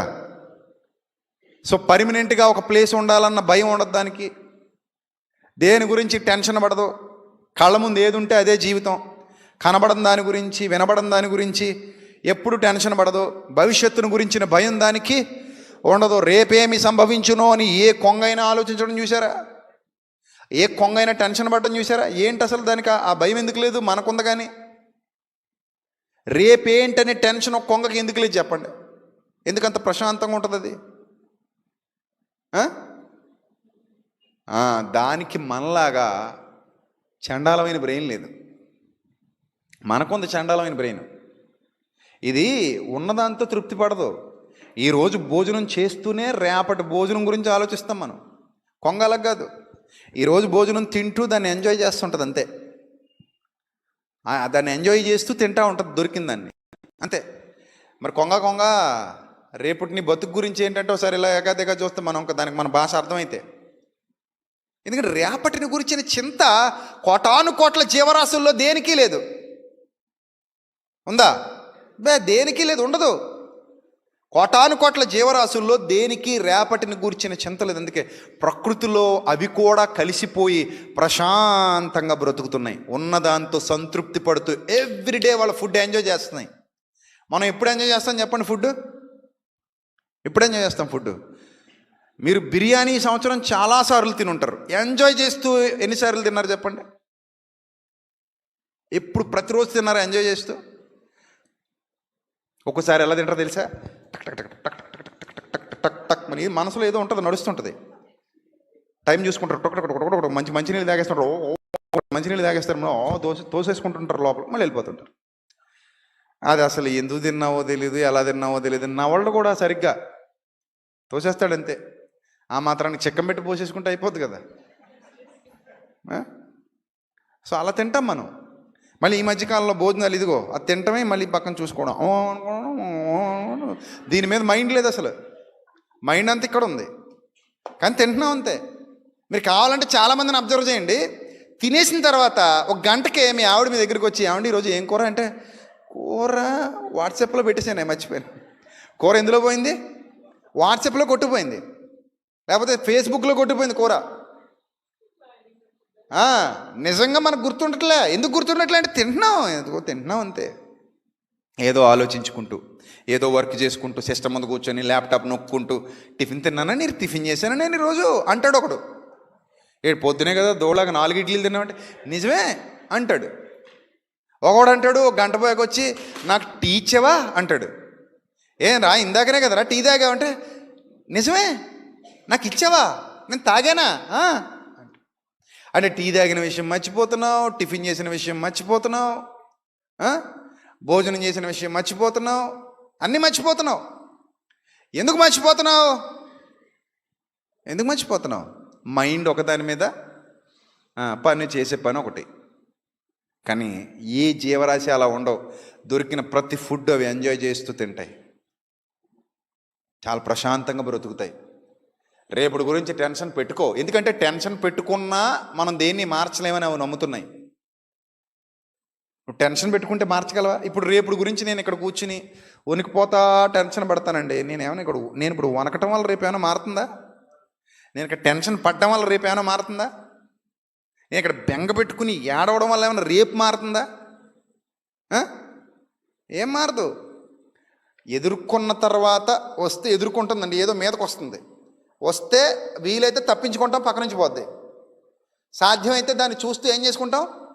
తప్పించుకుంటాం, పక్క నుంచి పోద్ది. ఒకవేళ తప్పించుకోలేకపోతే తగిలేస్తుందేమో అని ఎడుతూ కూర్చున్నవాడి కంటే ఎదురయ్యాక అయితే తప్పించుకుంటాం, లేకపోతే తగిలితే అప్పుడు ఏం చేద్దాం ఆలోచిద్దాం అనుకునేవాడు జ్ఞాని, వాడు తెలివైనడు. రేపు అనేది ఒకటి ఉంటుంది మన జీవితంలో. ఆ రేపు ఏమి సంభవించునో మీరు ఎరుగరు. సో దాని గురించి ఇప్పుడే చింత మొదలెట్టేయాల్సినంత అవసరం లేదు. 10 సంవత్సరాల తర్వాత ఇప్పటి నుంచి బాగా వాయించినట్టు ఉంటుంది, అంతే కదా. 10 రోజుల తర్వాత జరగబోయే పెళ్ళికి ఎప్పటి నుంచి బోరబట్టు కూర్చొని అనుకో పిపి అని నవ్వుతారు ఎవరైనా. ఇప్పుడెప్పుడే అవసరం లేదు, ఆ తాళిగట్టే సమయంలో వాయిద్దు. కానీ ఎప్పటి నుంచి నువ్వు పిపి అనక్కర్లా. సో ఆ కొంగ గురించి మనం ఆలోచిస్తుంటే, ఆ సంకుబుడి కొంగకట దానికి కాలం తెలుసు అన్నాడు దేవుడు. ఆకాశములకెగురు సంకుబుడి కొంగ అయినను తన కాలము నెరుగును. ఈరోజు విశ్వాసులకు వాళ్ళ కాలం ఎరిగే పరిస్థితుల్లో లేరు. పాట రాసి చాలా సంవత్సరాలు అయిపోతుంది. కాలము నెరిగి నిద్ర మేలుకు అనే పాట అద్భుతమైన పాట, నాకు ఇష్టమైన పాట. ఎంతో డబ్బు ఖర్చు పెట్టి పాడించాను అది. ఎక్కడికో చెన్నై వెళ్ళి మరి స్టూడియోలకు రెంట్లు కట్టి మంచి సింగర్ని పెట్టి మీ అందరి ఆత్మీయ జీవితాలు వెలిగింపబడాలన్న ఒక్క తపనతో తృష్ణతో చేసిన పాట. ఆ రోజు విని జేజేలు కొడతారు, తర్వాత మళ్ళీ ఎవ్వడు వినడు. మీ మొబైల్లో ఎంతమంది మొబైల్లో ఉంది చెప్పండి పాటలు? మీ పాటలన్నీ నా మొబైల్లో మొత్తం ఉన్నాయి అన్న వాళ్ళు చేయొద్దండి. మిగిలిన వాళ్ళకి మొబైల్ లేవా? ఉన్నాయా? మొబైల్ ఉన్న వాళ్ళందరూ చేయొద్దండి. మొబైల్ ఉన్న వాళ్ళందరూ చేయొద్దు. మొబైల్ ఉన్న వాళ్ళందరూ పిలిచి నా పాటలు వినిపించమంటాను. ఇప్పుడు యాశాలీకు నాకు అనుమానం వచ్చిన ప్రతోడిని పిలుస్తా. మొబైల్ ఉన్న వాళ్ళందరూ చేయెత్తాలి. ఎత్తారా? పాటలు లేని వాళ్ళందరూ అలాగ ఉంచండి, మిగిలిన వాళ్ళు దించండి. ఉన్నోళ్ళు దించేయండి, లేని వాళ్ళు ఉంచండి. నా దగ్గర లేవు, మొబైల్ ఉంది కానీ నా దగ్గర పాటలు లేవన్న వాళ్ళు చేయెత్తాలి జెన్యూన్గా. చూసారా ఎంతమంది ఉన్నారు, ఎంతమంది దగ్గర లేవో చూసారా? అంటే ఇప్పుడు నేను ఖర్చు పెట్టిన డబ్బు అంతా ఏం చేసినట్టు, మీరు వృధా చేసినట్టే కదా. తక్కువ డబ్బు ఖర్చు పెట్టలేదే. అది ఎంతమంది పిల్లల కష్టం, అది ఎంతమంది పిల్లల రక్తం అది. ఎందుకంటే ఆ పాట మన ఆత్మీయ జీవితానికి బాట. కాలము నెరిగి నిద్ర మేలుకో, భారము కలిగి బ్రతుకు దిద్దుకో, దీపముండగానే ఇల్లు చక్కబెట్టుకో, దేహం దేవుని మనసు తెలుసుకో, ఇదే కదా అనుకూల సమయం సోదరా, మరో దినం నీకుందో లేదో ఎరుగరా. ఎంత అద్భుతమైన లైన్స్ పడ్డాయి అందులో, ఎంత అద్భుతమైన లైన్స్ పడ్డాయి. సో అలాంటి పాటలు రాసి మీ చేతులకి ఇచ్చింది ఎందుకంటే, ఇదిగో ఆకాశములకెగురు సంకుబుడి కొంగయేనను తన కాలము నెరుగును. దానికి తెలుస్తోందట, కాలం తెలుస్తోంది. నేను వెళ్ళిపోవాలి ఇప్పుడు. ఎందుకు వెళ్ళిపోవాలి మీరు గమనించారో లేదో? కొల్లేరు సరస్సు, అక్కడ ఉన్న ఏ కొంగలు మన ఇండియా కొంగలు కావు. అర్థమైందా? మన దేశానికి సంబంధించినవి కావు. పాస్పోర్ట్ లేకుండా ఎగురొచ్చేస్తాయి. No passport, no visa. Military వాళ్ళని ఆపదు, నేవీ ఆపదు, ఎయిర్ ఫోర్స్ అంతకంటే ఆపదు. ఏ దేశంలోనూ వాటిని వీసా అడగరు. మా దేశానికి ఎందుకు వచ్చామని ఎవ్వడండు. అదే మనిషి వచ్చాడు అనుకోండి, యుద్ధాలు అయిపోతాయి, అక్కడే కాల్చిపడేస్తారు. దాటండి బోర్డర్, చూద్దాం. పాకిస్తాన్ బోర్డర్ దాటండి ధైర్యంగా. షూట్, ఎవడో వస్తున్నాడు, షూట్, అంతే. వీసా లేకుండా ఎక్కడికైనా వెళ్ళండి, తీసుకెళ్ళి జైల్లో పడేస్తారు. షో మీ యువర్ వీసా అంటాడు వచ్చి పోలీసుడు. నీ ఐడెంటిటీ ఏంటి చూపించు. నువ్వు నా దేశం వాడివా కాదా? కాదు బాబయ్య. మరి ఎందుకు వచ్చావు? అలా వచ్చేసాను బాబయ్య, తీసుకెళ్ళి లోపలేసేయండి అంటాడు. లోపలేసేస్తాడు. ఆ తర్వాత ఎంక్వైరీ మొదలు పెడతారు, ముడుకులు ఎరగొట్టేసి. ఏ దేశం వాడివి, ఎందుకు వచ్చావు, ఉగ్రవాదివా, ఇక్కడ ఏం కార్యకలాపాలు చేద్దామని వచ్చావు అని అన్ని రకరకాలు అడిగి, పిచ్చోండి బాబయ్య అంటే తీసుకెళ్ళి నీ దేశంలో పడేసి వచ్చేస్తారు. ఎంబసీకి ఫోన్ చేస్తారు. లేకపోతే అక్కడ దాకా కూడా జరగదు, బోర్డర్ దాటిలోపే ఎగిరిపోతాం. పుచ్చకాయ పేలిపోయినట్టు పేలిపోతే తలకాయ. ఇప్పుడంతా మొత్తం అంతా నెట్వర్క్ అంతా పైనుంచి జరుగుతుంది, అంత శాటిలైట్ నెట్వర్క్. కానీ ఒక్క పక్షిని కూడా ఎవ్వడు అప్పుడు. హాయిగా ఎగురుకుంటూ వస్తాయి అవి, ప్రశాంతంగా బోర్డర్లు దాటేస్తాయి. ఎక్కడికి కావాలంటే అక్కడికి ఎగురుతాయి. కొల్లేరు వస్తాయి, అక్కడ ఉంటాయి. నేను మొన్న వెళ్ళినప్పుడు కొల్లేరులో వీడియో తీశాను. అది ఆల్రెడీ యూట్యూబ్లో పెట్టామా లేదా మరి నాకు తెలీదు. పెట్టారా? ఆ కొల్లేరు వెళ్ళినప్పుడు వీడియో తీసాం. ఆ వీడియోలో మీరు కొంగలన్నీ చూడొచ్చు, యూట్యూబ్లో ఉందట. మరి అది వీడియో పేరేందో ఎలా పెట్టాం కూడా నాకు తెలీదు. సో అక్కడ ఉన్న కొంగలు చూస్తే పెద్ద పెద్దవి, ఇంతంత ముక్కు, పొడవాటి ముక్కు, ఆ చెట్ల మీద హాయిగా ఉంటాయి. ఎందుకు వచ్చాయి ఇక్కడికి అని అంటే, అక్కడ మంచు గడ్డగట్టేస్తుంది వాటి ప్రాంతాల్లో, ఆ చలికి తట్టుకోలేక చచ్చిపోతాయి. అందుకని కాలం, రాబోయే కాలం మనకి మంచి కాలం కాదు, ఆ వచ్చే కాలం మనకు మంచి కాలం కాదు. కాబట్టి మరి ఏం చేయాలి ఇప్పుడు? మంచి కాలాన్ని వెతుక్కుంటూ పోవాలి. Wow, wonderful. ఆ కాలం మంచిది కాదు, వచ్చే కాలం మంచిది కాదు. కాబట్టి ఇప్పుడు మనం ఏం చేయాలి? కాలము నెరిగి ధ్రువ ప్రాంతాలలో మంచు గడ్డగట్టుకుపోతుంది, వాలడానికి కూడా ఖాళీ ఉండదు మనకి. మంచుతో కప్పడిపోతాయి మొత్తం అన్నీ. తినడానికి ఆహారం దొరకదు, మంచులో ఏమి బతకో. తినడానికి మనకు ఆహారం దొరకదు, దాచుకుందామంటే గూడు ఉండదు, ఆ చలికి వణికిపోతాం, తట్టుకోలేని చలి ఉంటుంది. మన రెక్కలు కూడా ఆ చలిని తట్టుకోగే శక్తి గలవి కావు. మరి ఏం చేయాలి ఇప్పుడంటే, ప్రాణాలు అరచేతిలో పెట్టుకుని ఎగరాలి మిత్రమా, పదండి పోదామని గుంపులు గుంపులుగా బయలుదేరతాయి. గుంపులు వీసాలు లేవు, పాస్పోర్ట్లు లేవు, ఎయిర్ ఫోర్స్ ఆపదు, మిలిటరీ ఆపదు, నేవీ ఆపదు, సముద్రాలు ఆపవు. దాటుకుంటూ దాటుకుంటూ దాటుకుంటూ మాకు గగనపు తలంలో, విశాలమైన ప్రాంగణంలో మమ్మల్ని అడిగేవాడు లేడు, మమ్మల్ని ఆపేవాడు లేడు, మొత్తం మాదే. బా, మనం అలా తిరగలమా? మనం అస్సలు తిరగలేము. అంతెందుకు మన ఇండియాలోనే కొన్ని ప్రాంతాలకు మనం వెళ్ళి బతకలేము. అక్కడ ఉన్న వాళ్ళు బతకనివ్వరు మనల్ని. ఏదో మన ఏరియా కాబట్టి నీటిలో మొసల్లాగా మన బలం ఇక్కడ. నన్ను మించిన వాళ్ళు లేడంటాం. లేదు, గుజరాత్ వెళ్ళాను, పంజాబ్ వెళ్ళాను, బీహార్ వెళ్ళాను. అమ్మో, కొన్ని ఏరియాలు, క్రూరులు ఉన్న ఏరియాలు ఉన్నాయి. ఒరిస్సా వెళ్ళాను, మనకు భాష రాదు, మనం అక్కడ భాషాలమో కాదు, ఏముండదు. ఇంకా అక్కడికి వెళ్ళి వేషాలు వేస్తే కత్తిరించి పంపించేస్తారు పిలకలు, తోకలు. సో కాబట్టి మన స్థానబలం, అందుకే పెద్దలు అంటారు స్థానబలము కానీ తన బలిమి కాదయా అన్నాడట. ఏ బలం ఉంటుంది? స్థానబలమే కానీ తన బలిమి కాదయా అన్నాడట. అంటే ఆ స్థానబలం అది అంటే మన ఊరు, మన వాడ, మనం అంతే. కాబట్టి ఇక్కడ మనకు చెల్లుబాటు అవుతుంది.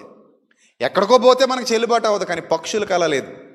ఇప్పుడు కొల్లేరులో ఉన్న పక్షులన్నీ గుంపు కట్టి, మీరు ఎందుకు వచ్చారు ఇక్కడికి, పోతారా పోరా అని వస్తాయా కమిటీ వేసుకుని పెద్దలందరూ వచ్చి, ఏమండి మన ఏరియాకి వచ్చారండి, మరి ఎలా, మరి ఏం చేద్దాం, తరిమేద్దాం అని ఉంటుందా?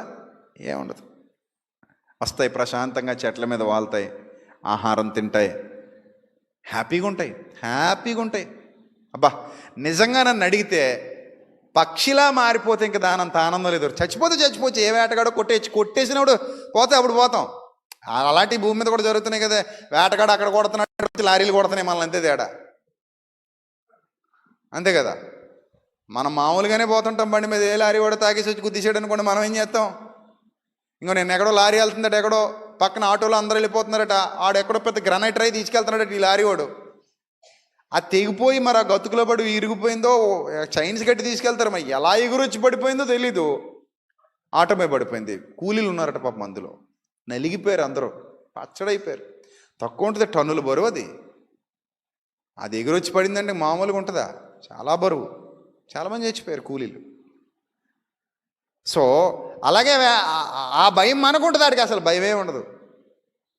కుదిరితే ఎగిరిపోతాయి. చూస్తే ఈడు నన్ను కాల్చబోతున్నాడు ఆ టైంకి కనిపిస్తే ఎగిరిపోతాయి, దొరికితే పడిపోతాయి, అంతే. అప్పటి వరకు హ్యాపీగా ఉంటాయి. ఆడొచ్చి గురి చూసేంత వరకు అవి ఎలా ఉంటాయి? హ్యాపీగా ఉంటాయి. బీపీలు ఉండవు, షుగర్లు ఉండవు, ఆస్తమాలు ఉండవు, కాళ్ళు నొప్పులు ఉండవు, కళ్ళు జబ్బు ఉండదు, ఏ జబ్బులు ఉండవు, హాయిగా బతికేస్తున్నాయి. జబ్బులు వచ్చినా భయం ఉండదు, చచ్చిపోతానమ్మా అన్న ఫీలింగ్ ఉండదు, పిల్లలు ఏమైపోతారో అని బెంగ ఉండదు. నేను పోతే పిల్లలు ఏమైపోతారో బాబోయ్ అని ఏడుస్తా ఎవరైనా? అస్సలు నేను ఎగరలా, నేను బతకలా, అవి అలాగే బతుకుతాయి.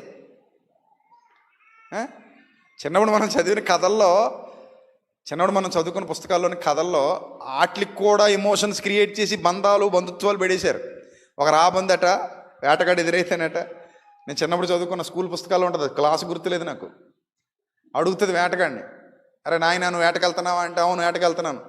అడవిలో నా పిల్లలు ఉంటారే నాయన, వాటికి మాత్రం ఏ హాని చేయకురా నాయన అందట. అప్పుడు వేటగాడు అన్నాడట, నీ పిల్లల్ని గుర్తుపట్టాలన్నాడట. ఎలా గుర్తుపట్టాలి ఇంద్ర నాయన, అడవిలో అన్ని పిల్లల కంటే నా పిల్లలే అందంగా ఉంటాయి అందట. అప్పుడు వేటగాడు వెళ్ళి కొన్నిటిని వేటాడుకుని తగిలించుకుని వస్తున్నాడట కర్రకి. నేను నిజంగా చదువుకున్నా, మీకు ఎవరైనా గుర్తుందా అది పాఠం? ఏ క్లాసులోదో గుర్తులేదా? మీరు నా టైపే మర్చిపోంటారు. సో అప్పుడు వేటగాడు భుజానికి తగిలించుకొని వస్తున్నాడట. వస్తుండేలోగా రాబోంది ఎదురయ్యి, యారి దౌర్భాగ్యుడా, నా పిల్లల్ని చంపేసేవారా, నీకు పోయే కాలం రాను, నా పిల్లలే దొరికారు ఈ అడివంతట్లో నీకు. అంటే ఇదేంది, నాకు మాట ఇచ్చావు కదా నువ్వు అంటే, నాకు మాట ఇచ్చాను కాబట్టి నీ పిల్లల్ని చంపలేదు, అందంగా ఉంటాయి అన్నావు కదా, ఈ అందంగా లేవంటే, ఒరే దరిద్రుడా అవి నా పిల్లలేరా, అందంగా ఉంటారా, నాకు అందంగా ఉంటారా అన్నాడట. అంటే కాకి ముద్దు అన్న విషయం చెప్పడం కోసం మరి ఎందుకు ఆ కథ రాశారో నాకు తెలీదు. వేటగాడు రాబందు కథ చిన్నప్పుడు మనం చదువుకున్నాం, పుస్తకాల్లో చదువుకున్నాం కదా. సో ఈ ఎమోషన్స్ అన్ని అడిగి పెట్టారు, కానీ నిజానికి వేటగాడిని రిక్వెస్ట్ చేయటం, నా పిల్లల్ని చంపకని అడగటం, అవి అందంగా ఉంటాయని చెప్పటం ఏ ఉండదు. అలాంటి బతుకుతున్నాయి, తెచ్చిపెట్టుకుంటాయి, తింటాయి, ఆ తర్వాత అవి ఎగురుతాయి, అవి తెచ్చుకుంటాయి, బతికినంతకాలం బతుకుతాయి, చచ్చిపోయినప్పుడు చచ్చిపోతాయి. కానీ వాటికి ఏం తెలుసట? కాలం తెలుసట. కాలము ఆకాశమునకి గురి సంకుబుడి కొంగయ్యను తన కాలమునరుగును, తెల్లగొవ్వ మంగళ కత్తిపిట్ట ఓదె కొరుకు తాము రావలసిన కాలము ఎరుగును. వావ్, ఇంకా చాలా పక్షుల పేర్లు చెప్పాడు. అవి రావాల్సిన కాలాన్ని అవి ఎరుగునట. అంటే మళ్ళీ ఇక్కడ కొంతకాలం ఉన్న తర్వాత మళ్ళీ మా సొంత ప్రాంతానికి వెళ్ళిపోదాం. ఎందుకంటే అక్కడ ఏమైపోతాయి, పరిస్థితులు ఏమైపోతాయి, చక్కబడిపోతాయి. పరిస్థితులన్నీ చక్కబడిపోతాయి. పరిస్థితులన్నీ చక్కబడిపోతాయి కాబట్టి ఎక్కడి నుంచి మేము మళ్ళీ ఎక్కడికి వెళ్ళిపోవాలి? మా సొంత ప్రాంతానికి వెళ్ళిపోవాలి అని నిశ్చయించుకొని మళ్ళీ 1000 కిలోమీటర్లు మళ్ళీ ఎగురుకుంటూ ఎగురుకుంటూ ఆకాశంలో గగనతలంలో హాయిగా వెళ్ళిపోతాయి, ప్రశాంతంగా వెళ్ళిపోతాయి. No more tensions, no more sorrows, ఏవి లేవు వాటికి. అసలు టెన్షన్స్ లేవు, బాధలు లేవు, భయాలు లేవు, దుఃఖాలు లేవు, చింత లేదు, ఏమీ లేదు. లైక్ ఏ ఫ్రీ బర్డ్ అంటారు చూసారా, అదొక సామెత. ఏంటట? లైక్ ఏ ఫ్రీ బర్డ్ అంటే ఒక స్వేచ్ఛగా ఎగిరే పక్షి మాదిరి అంటాడు. వాటికే అంత జ్ఞానం ఉంటే దేవుని పోలికలో దేవుని స్వరూపంలో చేయబడిన మనిషి నీకెంత జ్ఞానం ఉండాలి, నీకెంత వివేకం ఉండాలి. దినములన్నీ తరిగిపోతున్నాయి. నీడను పోలినా దినములు తరుగుచున్నవి, కాలము సమయము కలవలె కరుగుచున్నవి. సంపాదించలేను కోల్పోయిన ఏ క్షణము, సంతోషించగలను లోకంలో అనుదినము. దేవుని కొరకై నే బ్రతికిన దినములు స్వల్పము, నా జీవిత యాత్రలు గడిపిన దినములు అధికము. నీడను పోలినా దినములు తరుగుచున్నవి, కాలము సమయము కలవలె కరుగుచున్నవి. కొత్త పాట తొందరలో రావాలని ప్రార్థన చేయండి. సో ఎందుకు ఇలాంటి పాటలు నేను రాస్తున్నాను తెలుసా? నా ప్రతి పాటలో మిమ్మల్ని ఆలోచింపజేసే భావాలు ఉంటాయి. నా ప్రతి రచనలో మిమ్మల్ని మేల్కొలిపే భావాలు ఉంటాయి. నా రచనలు సందడి చేద్దాం, ఆనందిద్దాం, పండగ చేద్దాం అని ఉండవు. నా రచనలన్నీ డెప్త్గా ఉంటాయి. ఎందుకంత డెప్త్గా ఉంటాయి అంటే నేను అంత డెప్త్గా ఆలోచిస్తాను కాబట్టి. నా ప్రతి రచనలో కొంతమందిని మేల్కొల్పాలన్న భావజాలం ఉంటుంది కాబట్టి. త్వరలో ఈ పాట కూడా రిలీజ్ చేద్దాం. ఎందుకంటే ఈ మధ్య మనకి స్పాన్సర్లు వస్తున్నారు. మా అబ్బాయి పేరు మీద ఓ పాట చేయండి అన్నయ్య. మొన్న ఒక పాట వచ్చింది కదా, వైజాగ్ అయినా పార్థసారథి గారు చేసుకున్నారు వాళ్ళ పిల్లల మీద. వెంటనే ఇజ్రాయెల్ నుంచి జయశీలకి స్పందించింది, బాబు నా కుమారుడు బెన్నీ పేరు మీద ఒక పాట చేయండి ప్లీజ్ అంతే. సరే అక్క, మంచి పాట చేద్దాంలే అన్న. ఆ తర్వాత మన శ్వేత చంటి స్పందించారు, మా అబ్బాయి పేరు మీద ఒక పాట చేయండి అన్నారు. సరే చేద్దాంలే, ఇలా మంచిగా ముందుకొస్తే ప్రొడ్యూసర్స్గా మంచిగా మీ పేరే చేస్తాం, చక్కగా పాట రిలీజ్ చేసేస్తాం. సో జనానికి కూడా మంచి పాట వెళ్తుంది, మీకు కూడా ఒక మంచి పాట అందించామన్న సంతృప్తి ఉంటుంది, చేద్దాం అని చెప్పాను. సో ఇంకా 2 ఆఫర్లు ఉన్నాయి. ఇందులో ఈ పాట ఎవరొకరికి కొట్టేద్దాం. సో ఈ నీడను పోలి మన దినములన్నీ ఏమైపోతున్నాయి? తరిగిపోతున్నాయి. కాలం కలలా కరిగిపోతుంది. కల మేల్కొన్న తర్వాత కల గుర్తుండదు చాలామందికి. అలాగే మన జీవితంలో కూడా నీడలాగా దినాలు వెళ్ళిపోతున్నాయి. కాలం కరిగిపోతుంది కొవ్వొత్తి మాదిరిగా. జ్ఞాని అయిన వాడు తన కాలమును లెక్కిస్తాడు. జ్ఞాని అయిన వాడు తన కాలమును వివేచిస్తాడు. వెంట్రుకలు తెల్లబడుతున్నప్పుడు ఆలోచనలో పడతాడు, చర్మం ముడతలు పడుతున్నప్పుడు ఆలోచనలో పడతాడు, సత్తువ తగ్గిపోతున్నప్పుడు మెలకువలో ఉంటాడు. అమ్మో నా సమయం అయిపోతుంది, నేనేం చేయాలి ప్రభువా? నీ సన్నిధిలో ఉన్నాను ప్రభువా, పాల ముంచిన నీట ముంచిన నీదే భారం. ఎంత బాగుంది. ఈరోజు మీ అందరూ ధన్యులు, ఆయన సన్నిధిలో ఉన్నారు. కొంతమంది ఈరోజు ఇక్కడ కనబడలేదు. ఎక్కడ ఉన్నారు ఇప్పుడు వాళ్ళు? అయితే ఇంట్లో ఉండి ఉంటారు, లేకపోతే రెస్టారెంట్లో ఉండి ఉంటారు, లేకపోతే ఎక్కడో చోట ఉంటుంటారు, ఏ తోటలోనో ఎక్కడో. మొక్కల కోసం పోతారు కొంతమంది, తాగపోయినా మొక్కలు ఉంటాయి కదా, పోతారు అంతే. ఇప్పుడు నా దృష్టిలో తాగుబోతాడే కదా, తిండిపోతాడు కూడా దుర్మార్గుడే, నీచుడు. ఇంకా తాగుబోతాడే బెటరు తిండిపోతాడు కంటే. ఇద్దరు ఒకటే. ఇక వాడెంత వ్యసనపరుడో వీడు అంతే వ్యసనపరుడు. వాడు తాగుడికి చచ్చిపోతాడు, వీడు తిండికి చచ్చిపోతాడు. అందుకే తిండిపోతును కూడా దేవుడు అసహించుకున్నాడు. తాగుబోతునే కాదు దేవుడు అసహించుకున్నాడు, తిండిపోతును కూడా అసహించుకున్నాడు. ఏమన్నాడు? నువ్వు తిండిపోతు అయిన ఎడల గొంతుకకు కత్తి పెట్టుకోరా బాబు, చిచ్చి చిచ్చి పుట్టిందే తిండి కోసం నువ్వు అన్నట్టు అనమాట. ఇక మొక్క కనబడితే పిట్స్ వచ్చిన వాళ్ళకి గిలగిల గిలగిల కొట్టేసుకుని తలాలు అంటాడు చూసారా, అలాగ మొక్క మొక్క మొక్క అంటారన్నమాట వీళ్ళు. ఆడికి తాళాలు ఎడితే ఆగుతాడు, వీడికి మొక్కేస్తే ఆగుతాడు. అలా ఉంటారు కొంతమంది. అందుకని వాళ్ళకి మొక్క పండగ మూలన, ఇది మొక్క పండగ, ఈరోజు మొక్క పండగ, మందు పండగ కదా. ఆ మొక్క పండగ మూలన ఏమంటే దేవుని సన్నిధిలో గడుపుదామని అని భార్య అన్నా కూడా, ఈరోజు కుదరదు, 8 రకాలు వేస్తున్నారట అక్కడ. బాసా బడ్డీ కొట్టుకాడు. సాయిబు గారు బాగా వంట చేస్తారట, తెచ్చేసుకుందాం వెళ్ళి. 8 రకాలు, ఒకటి కాదు. ఆ 8 రకాలు ఏం చేద్దాం? అందరం కూర్చుందాం ఇలాగా రాక్షసుల్లాగా కూర్చొని తినేద్దాం, తినేసి చచ్చిపోతాం. ఇంత విలువైన సమయం దేవుని సన్నిధిలో గడపకుండా, ఇంత విలువైన సమయాన్ని దేవుని సన్నిధానంలో మోకరించి ప్రార్థించకుండా, ప్రభువులో ఉండకుండా ఎక్కడెక్కడో గడుపుతున్న వాళ్ళు చాలామంది ఉన్నారు.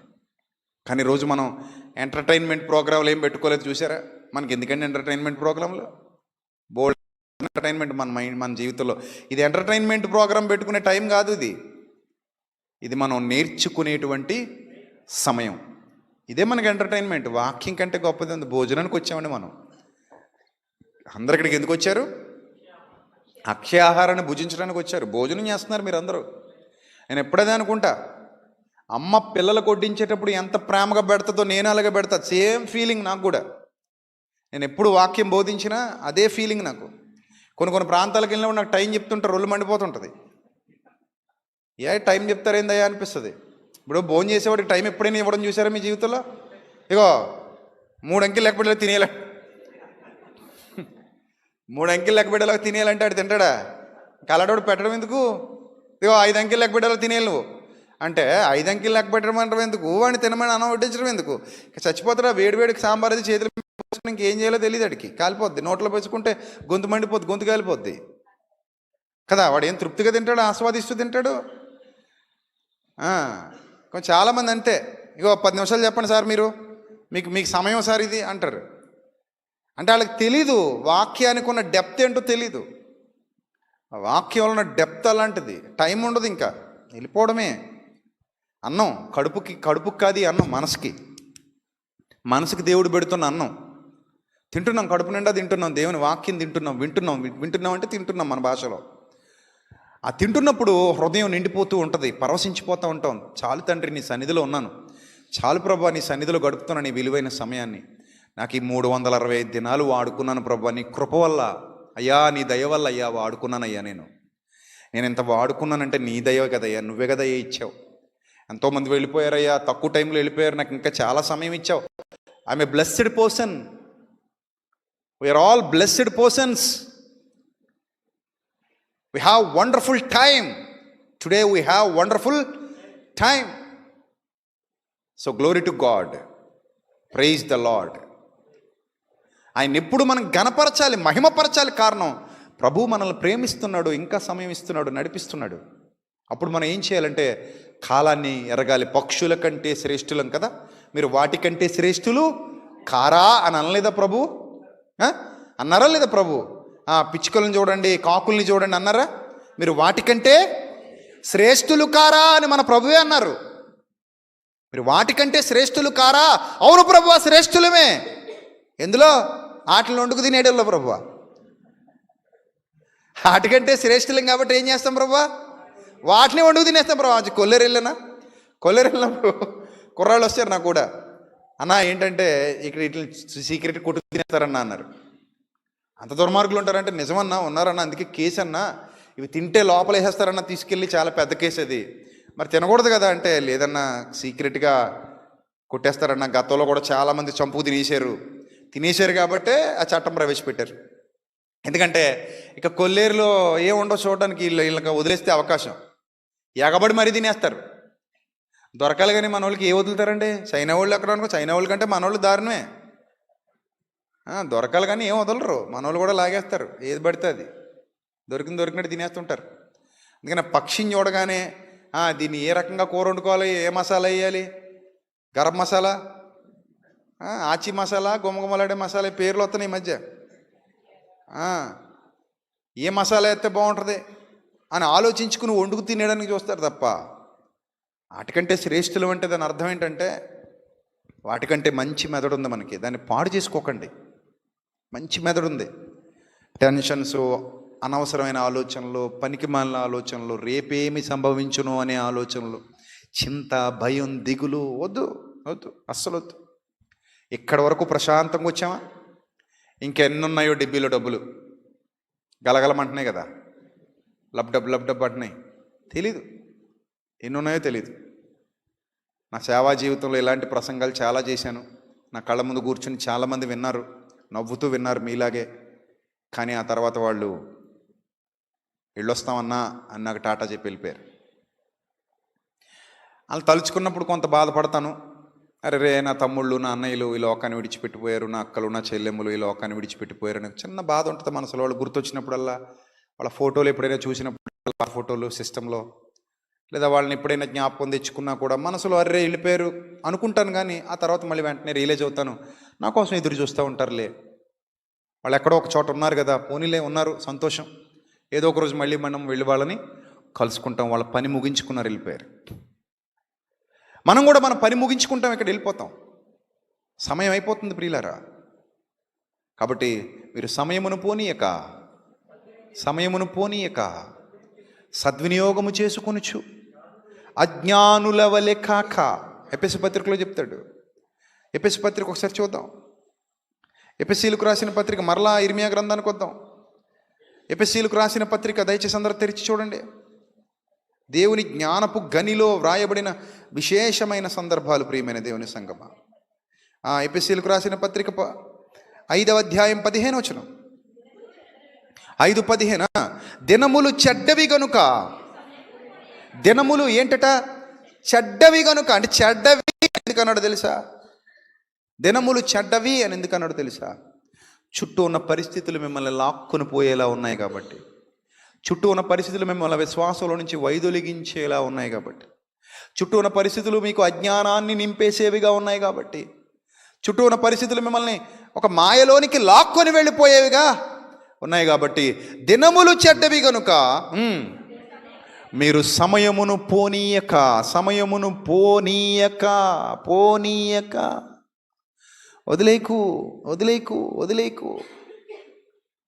వదిలేస్తే మళ్ళీ రాదు. మన జేబులో, అందరి జేబులో నోట్లు ఉన్నాయా? తీయండి ఒకసారి, బయట తీయండి, ఉన్నోడు తీయండి, పర్లేదు. 5 రూపాయల నోట్ అయినా పర్లేదు, 10 రూపాయల నోట్ అయినా పర్లేదు, ఒకసారి తీయండి, పైకి ఎత్తి పట్టుకోండి. ఇసిరేస్తారు ఇప్పుడు దాన్ని. అందరూ పైకి ఎత్తి పట్టుకున్నారు కదా నోట్లు. ఒకళ్ళు 100, ఒకళ్ళు 500, ఒకళ్ళు 50. 2000 నోట్ ఎవరైనా ఎత్తి పట్టుకున్నారా నాయన? అది దొరకట్లేదు, పెద్దోళ్ళు దాచేసుకుంటున్నారట. ఇది వరకు దొరికేవి, కానీ ఈ మధ్య ఎవరన్నా 2000 నోటు చూసారా? నేను ఈ మధ్యకాలంలో చూడలే, నేనైతే చూడలే ఈ మధ్యకాలంలో. సో ఎవరిని ఎత్తి పట్టుకున్నారా?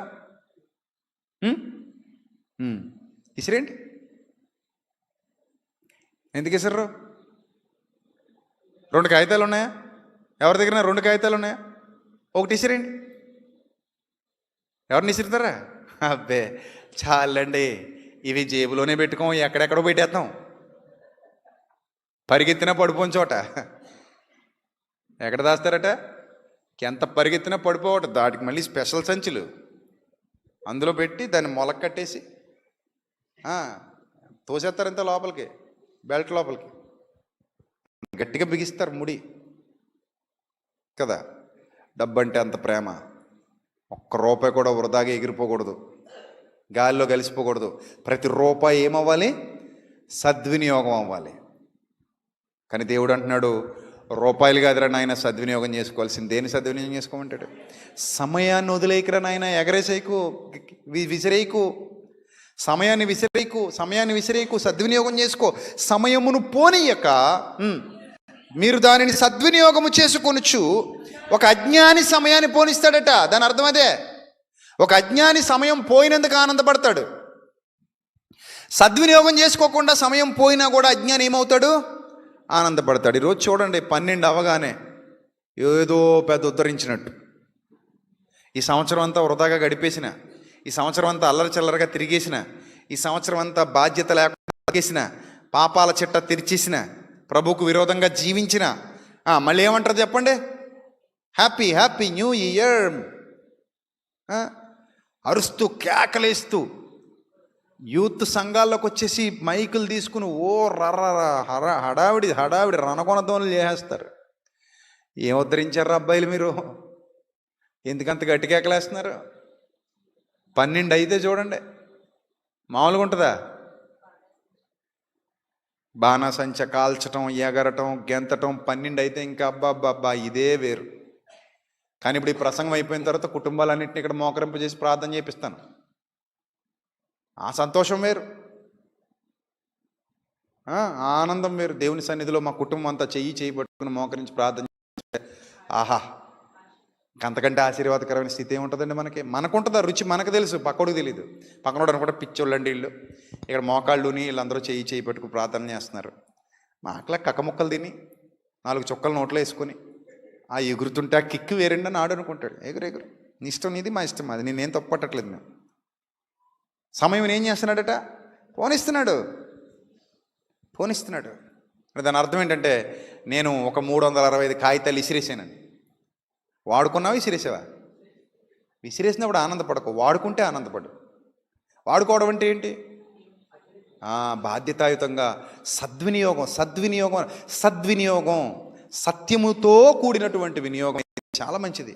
సత్కార్యాలు నీ బ్రతుకులు ఉంటే చాలా మంచిది. సత్కార్యాలు.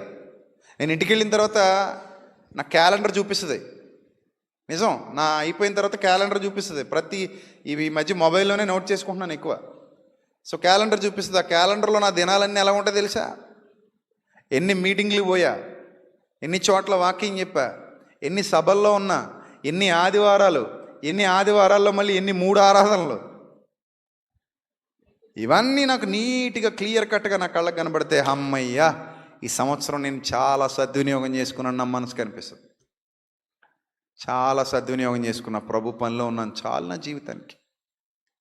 అందుకే సమయమును పోనీయక సద్వినియోగము చేసుకొనుచు. అజ్ఞానుల వలె కాక, అజ్ఞానిలాగా ఎగరొద్దు, అజ్ఞానిలాగా గెంతొద్దు, అజ్ఞానిలాగా ప్రవర్తించొద్దు. అజ్ఞానుల వలె కాక జ్ఞానుల వలె నడుచుకున్నట్లుగా జాగ్రత్తగా చూచుకొనుడి. ఇందు నిమిత్తము మీరు అవివేకులు కాక ప్రభు యొక్క చిత్తం ఏమిటో గ్రహించుకొనుడి. మరియు మద్యముతో మత్తులై ఉండకడబ్బా, ఎంత దగ్గరగా రాశాడు. దేవుడికి తెలుసు సెలబ్రేషన్స్ ఉంటారా బాబు, పొంగిస్తారని తెలుసు ఆయనకి. అందుకే వెంటనే ఏమి రాశారు చూడండి, మద్యముతో మత్తులై ఉండకడి, దానిలో దుర్వ్యాపారము కలదైతే ఆత్మపూర్ణులై ఉండుడి. ఒకరినొకడు కీర్తనలతోనూ సంగీతములతోనూ ఆత్మ సంబంధమైన పాటలతోనూ హెచ్చరించుచు మీ హృదయములో ప్రభువును గూర్చి పాడుచు కీర్తించుచు మన ప్రభు అయిన యేసుక్రీస్తు పేరట సమస్తమును గూర్చి తండ్రి అయిన దేవునికి ఎల్లప్పుడూ కృతజ్ఞతాస్తుతులు చెల్లించుచు క్రీస్తునందలి భయముతో ఒకనికొకడు లోబడి ఉండండి అన్నాడు. సంగమా, మనం నేర్చుకోవాల్సిన పాఠాలు అన్నీ ఇలా ఉంటే ఎంత బాగుంటుంది. క్యాలెండర్ల పాట ఎవరికి కావాలి? క్యాలెండర్ల పాట, వాగ్దానాల వేట. ఈరోజు అదే జరుగుతుంది. అసలు క్యాలెండర్ల పాట ఎందుకు చెప్పు? ఇప్పుడు నీకు ఇష్టమైతే డబ్బులు ఎక్కువ, తప్పే ఉంది. సహోదరుడితో పోటీ పడి పాడుకుని ఏదో వేలం పాటలో ఎవరో సోదరులు లడ్డు పాడుకున్నట్టు మనం క్యాలెండర్లు పాడుకుందామా? క్యాలెండర్ మహా అయితే 25 రూపాయలు ఉంటుంది. నీకు నిజంగా పాస్టర్ గారి మీద ప్రేమ ఉండి, సంఘం మీద ప్రేమ ఉంటే, పాస్టర్ గారు ఇదిగో సంఘానికి 1,00,000 రూపాయలు ఇస్తున్నానంటే ఆయన ఉచితంగా ఎలాగిచ్చేస్తారు క్యాలెండర్ నీకు?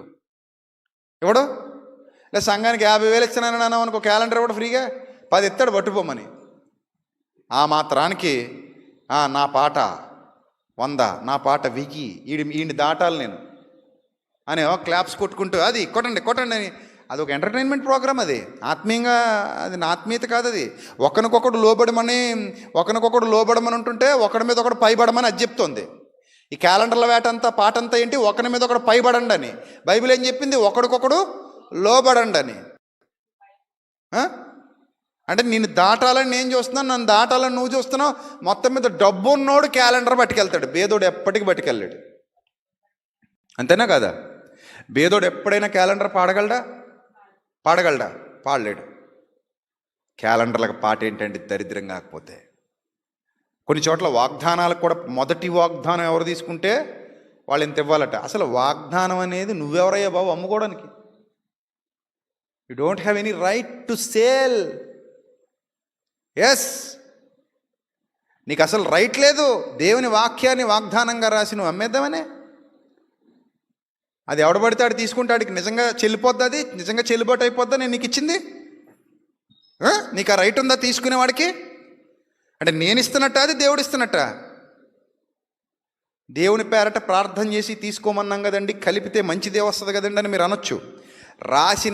రాసిన వాటిలో అన్నీ ప్రేమపూర్వకమైనవి మంచివే ఉంటాయి, కానీ తీసుకునే వాళ్ళందరూ మంచోళ్ళు ఉండరు. అది నా పాయింట్ ఇక్కడ. రాసిన వాటిలో అన్ని మంచివే ఉంటాయి, కానీ తీసుకునే వాళ్ళలో అందరూ మంచోళ్ళు ఉండరు. ఎందుకంటే నా వాక్యం సెలవిస్తోంది గోధుమలతో పాటు గురుగులు కూడా ఉన్నాయని. మరి గోధుమలతో పాటు గురుగులు కూడా ఉన్నప్పుడు నువ్వు గురుగులకి శాపవచనాలు రాయాలి, గోధుమలకు మంచివి రాయాలి. అప్పుడు అన్నీ కలిపివ్వాలి. అవి కూడా నువ్వు అమ్మకూడదు. అన్నీ కలిపిస్తే తీసుకున్నోడికి చెడ్డది వచ్చింది అనుకోండి అబ్బా అనుకుంటాడు, మంచిది వచ్చింది అనుకోండి అమ్మ అనుకుంటాడు. అది కూడా కరెక్ట్గా పడదు. ఒక్కోసారికి మంచోడికి చెడ్డది వచ్చేస్తుంటుంది, చెడ్డోడికి మంచిది వచ్చేస్తుంటుంది. ఎందుకంటే నీ సంకల్పంలో చేస్తున్నాను. ఎందుకంటే దేవుడు 66 పుస్తకాలు మనకి ఎప్పుడో ఇచ్చేసాడు కదండి. ఇవన్నీ మనకి ఇచ్చేసాడు ఆయన ఇచ్చేసిన తర్వాత మళ్ళీ ఇందులో ఒకటి రాసుకుని ప్రభు ఇందులో ఒకటి నేను తీసుకోనా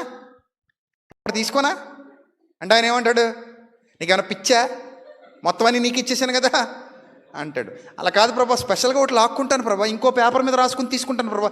ఇది పేపర్ కదా, ఈ పేపర్ మీద రాసి ఇచ్చింది నీ కళ్ళకి కనబడట్లేదా అంటాడు ఆయన. అలా కాదు ప్రభా, నువ్వు అలాంటి ఆర్గ్యుమెంట్ చేయకు ప్రభా, నేను స్పెషల్గా రాసుకుని తీసుకుంటాను ప్రభా. సంఘంలో నీకే వచ్చిందక్క, నాకే వచ్చిందక్క అని చూపించుకుంటాం ప్రభా అంటే ఆయన అంటాడు, ఛీ అవతలబో, పుస్తకాలన్నీ నీవే, నా నూతన నిబంధన క్రింద నువ్వు ఉన్నావు, అందులో కొన్ని నీవి కావు, కొన్ని మాత్రమే నీవి. ఆ పాత నిబంధనలో కొన్ని మాత్రమే నీవి, కొన్ని నీవి కావు. పాత నిబంధనలో కొన్ని వాళ్ళవి, కొన్ని ఏమో మీవి, యూనివర్సల్గా ఉండేవి. క్రొత్త నిబంధనలో మీవి కొన్ని ఉన్నాయి, మీవి కానివి కొన్ని ఉన్నాయి. సందర్భానుసారంగా బైబిల్ చదువుకోండి. ఇవన్నీ వ్యాపారాలు చేయకండి, ఎంటర్టైన్మెంట్ ప్రోగ్రాంల కోసం. కానీ మనం ఏం చేస్తున్నాం? సమయాన్ని ఎలా గడుపుతున్నాం చూడండి, సమయాన్ని ఎలా గడుపుతున్నాం. కాబట్టి ప్రియమైన దేవుని సంగమా, మీరు సమయమును పోనీయక దేవుని సన్నిధిలో ఉన్నారు. సంతోషించండి, ఆనందించండి, ప్రభువులో పరవశించండి. ఈ విలువైన సమయాన్ని ఇచ్చిన దేవునికి కృతజ్ఞతాస్తుతులు చెల్లిస్తూ ఈరోజు ఒక మంచి తీర్మానాలు చేసుకోండి. ఇక్కడ తీర్మానం చేసుకోండి, ప్రభువా ఈ సంవత్సరంలో నేను ఇంకా నీ కోసం ఏం చేయగలను?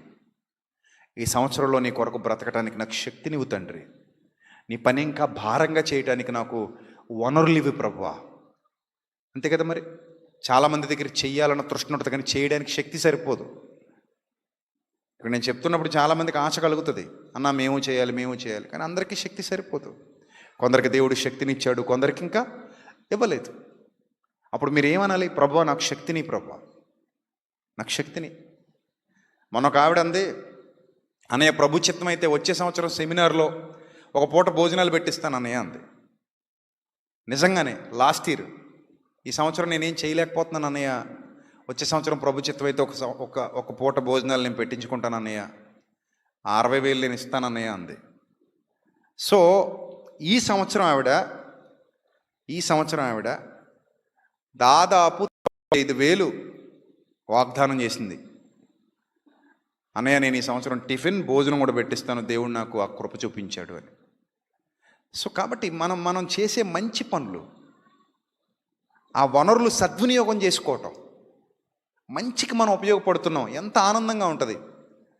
ప్రతి సంవత్సరం సెమినార్ వచ్చింది అనేసరికి నాకు అందుకే ఆనందంగా ఉంటుంది. ఎందుకంటే చాలామంది పిల్లలు వస్తారు, వాక్యం నేర్పిస్తాం, ప్రభువులో నిలబెడతాం. ఈ సంవత్సరం కొంతమంది కామెంట్లు చేస్తున్నారు, అన్న చాలామంది బయట వాళ్ళని కూడా మీరు పిలుస్తున్నారు కదా, మరి దాని అర్థం ఏంటన్నా అని అడిగారు. నేను చెప్పాను వాళ్ళకి, నాయనా నేను అందరినీ పిలిచేది సత్యం ఇంకా వ్యాపింపజేయడానికి. ఇక్కడున్న పిల్లలు ఎవ్వరూ కూడా ఏదో బోధ విని పాడైపోయే పిల్లలు కాదు, బోధ విని బలపడే పిల్లలు ఉన్నారు. కాబట్టి అందరూ వస్తే అందరికీ సత్యం అర్థమవుతుంది, అందరూ సత్యంలో ఉంటారు, అందరూ సత్యంలో కలుస్తారు. వారిలో ప్రేమ ఉంది, మన దగ్గర సత్యం ఉంది. ఆ ప్రేమ సత్యం ఏకమైతేనే దేవుని పని సంపూర్ణమవుతుంది. సో అలానే అందరూ ప్రేమ కలిగి ఉండకపోవచ్చు, అందరూ సత్యంలో లేకపోవచ్చు, కానీ కొందరికైనా మనం ఉపయోగకరంగా ఉండాలి అన్నది నా ఆశ. అదే ప్రేమతో ఈ కార్యక్రమాలు జరుగుతున్నాయి. వేలాది మంది ప్రజలు వస్తారు. చూడండి కార్యక్రమాలు ఎంత చక్కగా జరుగుతున్నాయి ఇక్కడ. వేలాది మంది ప్రజలు వస్తారు. వాళ్ళందరికీ మనం పరిచర్య చేస్తాం, వాళ్ళందరి కొరకు మనం కష్టపడతాం, శ్రమ పడతాం. నూతన సంవత్సరాన్ని దేవుని పనులతో ప్రారంభిస్తాం. ఎవ్రీ ఇయర్ మనకు అది ఒక గాడ్స్ గిఫ్ట్. నూతన సంవత్సరాన్ని దేవుని పనులతోనే ప్రారంభిస్తాం. చాలా బాగుంటుంది కదా. పండగ వాతావరణం, నిజమైన పండగ వాతావరణం. దేవుని పనులతో ప్రారంభిస్తాం. అలా దేవుని పనిలో ఉండి మరణిస్తే అంతకంటే ఆనందం ఏముంటుంది చెప్పండి? దేవుని పనిలో ఉండి లోకాన్ని విడిచిపెట్టి వెళ్ళిపోతే అంతకంటే సంతోషం ఏముంటుంది? అంతకంటే ఘనమైనది మరొకటి ఏముంటుంది చెప్పండి? ఏముంటుంది. కాబట్టి ప్రియమైన దేవుని సంఘమా, మీరు సమయమును ఏం చేయొద్దు, వ్యర్థంగా అస్సలు పోనివ్వద్దు. సద్వినియోగం చేసుకుందాం. ఆ పక్షి కంటే వేగంగా ఆలోచిద్దాం, పక్షి కంటే తీవ్రంగా ఆలోచిద్దాం, పక్షి కంటే జ్ఞానయుక్తంగా ఆలోచిద్దాం. ప్రభు కొరకు పనిచేద్దాం, బ్రతుకుదాం. ఏదో ఒక రోజు మన సమయం పూర్తయ్యాక తండ్రి ముందుకెళ్ళి నిలబడదాం. నాయనా బళా అనాలి. బళా. ఇందాక మన శ్రీను చీపురు పట్టుకు తుడిచేస్తున్నాడు మొత్తం అంతా. అక్కడ నుంచి చూస్తున్నాను నేను. ఫోన్లే పాపం బాగానే కష్టపడుతున్నాడు.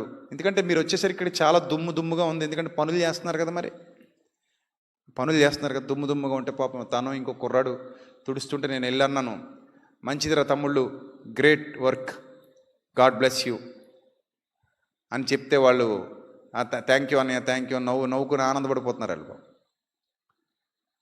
సో వాళ్ళు చేసే మంచిదైనప్పుడు నేనేమంటాను? ఎవరో వచ్చి చేసేంత వరకు వెయిట్ చేయకుండా వీళ్ళే కష్టపడుతున్నారు అని అన్నప్పుడు ఏమంటాం? గాడ్ బ్లెస్ యూ నాన్న, మంచిగా పని చేస్తున్నారు, వెరీ గుడ్ అంటాం కదా. సో దేవుడు మనకంటే ప్రేమమయుడు కదా మరి, కదా. ఒక సహోదరుడి కష్టాన్ని చూసి God bless you my brother అన్నప్పుడు మనం కేవలం దీవించాం, ఆయన శాంక్షన్ చేస్తాడు. మనం మాట అంటాం, దేవుడు దీవించిన గాక అంటాం మనం. ఆయన ఏం చేస్తాడు? నేను దీవిస్తాను ఆయన అంటాడు. దీవించేది ఆయన, దీవించిన గాక అనేది మనం కదా. సో బలా నమ్మకమైన మంచి దాసుడా కమాన్ అంటాడు. ఏం చేసి వచ్చావు నాయన అంటే, ఏమంది ప్రభా, ఓపెనర్తో ఓపెన్ చేశాను ప్రభా, పీకల దాకా తాగాను ప్రభా, తిన్నాకడకు తిన్నాను ప్రభా, కక్కాను ప్రభా, తెల్లారులు ఎత్తులోకి చచ్చాను ప్రభా, నీ దగ్గర ఉన్నాను ప్రభా. చత్తానని అసలు అనుకోలేదు ప్రభా. రాత్రి అంత తాగేవా నాయన అంటే, ఎక్కువ తాగేశాను ప్రభా, ఇంక లేవలేదు ప్రభా, అక్కడ లేవలేదు ప్రభా, ఇక్కడే లేచాను ప్రభా, అక్కడ లేచే అవకాశం కూడా నాకు రాలేదు ప్రభా, మత్తులోనే మాయమైపోయాను ప్రభా, అక్కడ ఇంకిక్కడికి వచ్చి లేచాను ప్రభా అంటే అప్పుడు అంటాడు, నాయన ఈయన ఎక్కడేయాలరా నాయన, ఈయన ఎక్కడేయాలి అక్కడ వేసేయండి నాయన అంటాడు. ఎక్కడ నీవు విత్తిన చోటుకే కోసుకొనుటకు పోనాయన అంటాడు. కానీ మన స్థితి అలా ఉండకూడదు ప్రియులారా. మన స్థితి, ప్రభువా నా బలా నమ్మకమైన మంచి దాసుడా రా నాయన, నీకోసమే నేను ఎదురు చూస్తున్నానని హత్తుకోవాలి మన తండ్రి మనల్ని. అలా ఆయన పనిలో ఉండి చనిపోవాలి, ఆయన పనిలో బ్రతకాలి, ఆయన కొరకు బ్రతకాలి. అలాంటి ధన్యత దేవుడు మీకు, మీ కుటుంబాలకు సమృద్ధిగా దయచేయాలి. ఈ సంవత్సరం మరింత ఫలభరితంగా ఉండాలని మీ జీవితాల్లో. ఈ సంవత్సరం మరిన్ని సంతోషాలు మీకు తీసుకురావాలి, మరిన్ని ఆనందాలు మీకు తీసుకురావాలి. నేను ఒక్కటే కోరుకుంటున్నాను మీ అందరి విషయమై రాత్రి, ఈ సంవత్సరం మీరు మరింత ఆత్మీయంగా అభివృద్ధి చెందాలి. ఒకవేళ మీరు భయాలు కలిగిన వారైతే ఈ సంవత్సరం మీరు భయాలు విడిచిపెట్టాలని తీర్మానం చేసుకోండి. ఒకవేళ మీరు ఆత్మీయంగా ఎదగలేని స్థితిలో ఉంటే, ప్రభువా నేను నీ సన్నిధిలో ఈరోజు తీర్మానించుకుంటున్నాను, ఆత్మీయంగా ఎదుగుతాను ప్రభువా అని తీర్మానించుకోండి. నేను వాక్యం విషయంలో వెనకబడిపోతుంటే ఇంకా బలంగా ముందుకెళ్తాను ప్రభువా, నేను కూడా వాక్యాన్ని ప్రకటించగలిగే స్థాయికి వెళ్తాను, నేను ఇంకా బాగా పాటలు పాడతాను, నా పాటలతో అనేకులను ఆలోచింపజేస్తాను, ఇంకా శక్తివంతంగా నీ పనుల్లో పాలిభాగస్తున్న అవుతాను, గర్వాన్ని పక్కన పెడతాను, అహంకారాన్ని పక్కన పెడతాను. ఏ పనైనా సరే నేను నిర్మోహమాటంగా నీ పనులు చేయడానికి ఈ సంవత్సరం నేను తీర్మానించుకుంటున్నాను ప్రభువా. నేను చేస్తాను ప్రభువా. నా గర్వాన్ని పక్కన పెట్టి, నా స్థాయి పక్కన పెట్టి, నా ఆస్తి పక్కన పెట్టి, నా అంతస్తు పక్కన పెట్టి, ఎంత క్రిందికైనా దిగి వచ్చి నేను నీ కొరకు పని చేస్తాను ప్రభువా. తీర్మానం చేసుకో, చక్కటి తీర్మానం. 365 రోజులు నాకు ఇస్తున్నావు ప్రభువా. ఆ 365 రోజుల్లో ప్రతి రోజులో కొంత భాగం నేను నీకు ఇస్తాను ప్రభువా. నేను నీకు ఇస్తాను ప్రభువా. నా సమయాన్ని నీకు ఇస్తాను ప్రభువా అని తీర్మానం చేసుకో చక్కగా. ప్రభువా, నాకెంతో ధనాన్ని ఇచ్చావు ప్రభువా, నేను నా కొరకే ఖర్చు చేసుకుంటున్నాను. ఈ సంవత్సరం నీ కొరకు కూడా ఖర్చు చేస్తాను ప్రభువా. నీ పనుల్లో ఆ ప్రతి రూపాయి వాడబడినట్లుగా నేను సత్క్రియలకు దాన్ని వినియోగిస్తాను. వాస్తవమైన జీవమును పరలోకంలో సంపాదించుకోవడం కోసం నేను పరలోకంలో ధనాన్ని కూర్చుకుంటాను. నా రూపాయిలో కొంతైనా, నేను సంపాదించే భాగంలో కొంతైనా సరే నీ కోసం ఖర్చు చేస్తాను ప్రభువా ఈ సంవత్సరం అని ఒక మంచి తీర్మానం చేసుకో. ఇలా ఎన్ని అద్భుతమైన తీర్మానాలతో మనం నూతన సంవత్సరంలోకి అడుగు పెడుతున్నాం. ఎన్నో మంచి తీర్మానాలతో మనం నూతన సంవత్సరంలోకి అడుగు పెట్టాలి ప్రియమైన దేవుని సంగమా. ఎన్నో నూతనమైన శక్తివంతమైన తీర్మానాలు, నిర్ణయాలు తీసుకుని విడిచిపెట్టేసేవి కాదు. తీసుకున్న నిర్ణయం అంటే దాని మీద ఖచ్చితంగా ఏమవ్వాలి? నిలబడాలి, సాధించి తీరాలి. అలాంటి మంచి నిర్ణయాలు మన జీవితంలో తీసుకుంటే ఇంకా గోల్స్ ఉంటాయి. మన గోల్స్ రీచ్ అవుతాం. అలా ప్రతి ఒక్కరు గోల్ పెట్టుకోవాలి. రొటీన్గా లైఫ్ సాగిపోకూడదు. ఈ రాత్రి ప్రియమైన చెల్లెమ్మల తమ్ముళ్ళు గుర్తుపెట్టుకోండి, రొటీన్గా లైఫ్ సాగిపోకూడదు. Take a good decision, make a wonderful plan. దాన్ని నువ్వు ఇంప్లిమెంట్ చేయి, ఆలోచించు బలంగా, శక్తివంతంగా. ఇంకా ఘనమైన కార్యాలు ప్రభు కొరకు చేయాలని నిర్ణయించుకో. ఇంకా ఘనంగా ప్రభు కొరకు బ్రతకాలని నిర్ణయించుకో. అలాంటి ధన్యకరమైన స్థితిలోనికి మనం అందరం అడుగు పెడితే ఎంత హ్యాపీగా ఉంటుంది జీవితం, ఎంత ఆనందంగా ఉంటుంది జీవితం, ఎంత సంతోషంగా ఉంటుంది జీవితం. ఒకనొక దినాన్ని తండ్రి సన్నిధికి వెళ్ళి మనం నిలబడబోతున్నాం. ఆ రోజు ఆయన గొప్ప బహుమానాన్ని మనకి ఇవ్వబోతున్నాడు. కాబట్టి అలాంటి ధన్యకరమైన స్థితిలో మీరందరూ ఉండాలని మనస్ఫూర్తిగా కోరుకుంటూ నా మాటలు ముగిస్తున్నాను. తలలో వంచండి, ప్రార్థన చేసుకుందాం. సకలాశీర్వాదములకు కారణభూతుడైన మా కన్న తండ్రి, సర్వకృపానిధి, పరిపూర్ణుడైన మా దేవా, మీ పవిత్ర నామానికి స్తుతులు స్తోత్రాలు తండ్రి. ఈరోజు ఇక్కడ మీ సన్నిధిలో కూర్చున్న మమ్మల్ని అందరినీ బలపరచండి. మీ కృపలో భద్రపరుస్తున్నందుకు స్తోత్రం తండ్రి. ప్రతి కుటుంబాన్ని దీవించండి తండ్రి, ఆశీర్వదించండి. కాలమునెరిగి సమయమును సద్వినియోగం చేసుకుంటూ ప్రభువా, మీ పనిలో సత్కార్యాలలో ప్రభువా అలుపెరగని యోధులుగా ప్రతి బిడ్డ కొనసాగడానికి శక్తినివ్వండి, సహాయం చేయండి తండ్రి. జ్ఞానం ఇవ్వండి తండ్రి, వివేకం ఇవ్వండి ప్రభువా. కాపుదల ప్రసాదించండి. మీ సన్నిధి కాంతి ఉదయింపచేయండి తండ్రి. ప్రభువా, మీ యొక్క కృపకు పాత్రులుగా మమ్మల్ని చేసినందుకు స్తోత్రం తండ్రి. ప్రభువా, ఈ నూతన సంవత్సరంలో నూతన తీర్మానాలు మేము చేసుకుని ఉండగా ప్రభువా, ప్రతి తీర్మానాన్ని మీ సన్నిధిలో మేము పెడుతూ ఉండగా మమ్మల్ని బలపరచండి తండ్రి. వాటిని మేము జయించుటకు మాకు శక్తినివ్వండి. హృదయ రహస్యాలు ఎరిగిన దేవుడు, వారి హృదయ వాంఛలు మీ సత్యంలో సాగుతున్నప్పుడు నెరవేర్చండి తండ్రి. వారికి కావలసిన సమస్తాన్ని అనుగ్రహిస్తానని వాగ్దానం చేసావు ప్రభువా. మా నీతిని, రాజ్యాన్ని మొదట వెతకమన్నావు తండ్రి.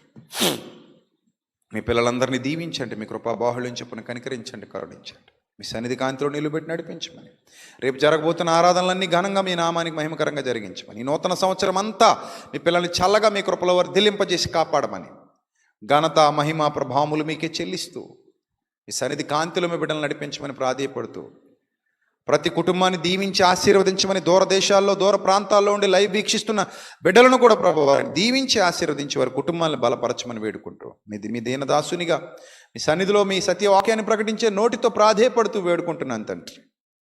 మీ బిడ్డల జీవితాన్ని ఉద్ధరింపచేయండి, మేల్కొల్పండి, బలపరచండి, స్థిరపరచండి. ప్రతి ఒక్కరికి ప్రభు మెండైన దీవెన ఆశీర్వాదాలు అనుగ్రహించండి. ఘనతకు, మహిమకు అర్హమైన పాత్రలుగా వాడుకోండి తండ్రి. మీ కాపుదల్లో, మీ కృపలో నడిపించమని ప్రభువా, ఈరోజు జరిగినటువంటి ప్రతి మాట, వినబడిన ప్రతి మాట ఈ ఆరాధనలో ప్రభువా వారి హృదయాల్లో 30 60 100 ఫలించినట్లు సహాయము దయచేయమని, ఘనత, మహిమ, ప్రభావములు మీకు చెల్లిస్తూ క్రీస్తు వారి శ్రేష్టమైన నామంలో ప్రార్థన మనవులు అడిగి వేడుకొనిచున్నాం మా కన్న తండ్రి. ఆమెన్.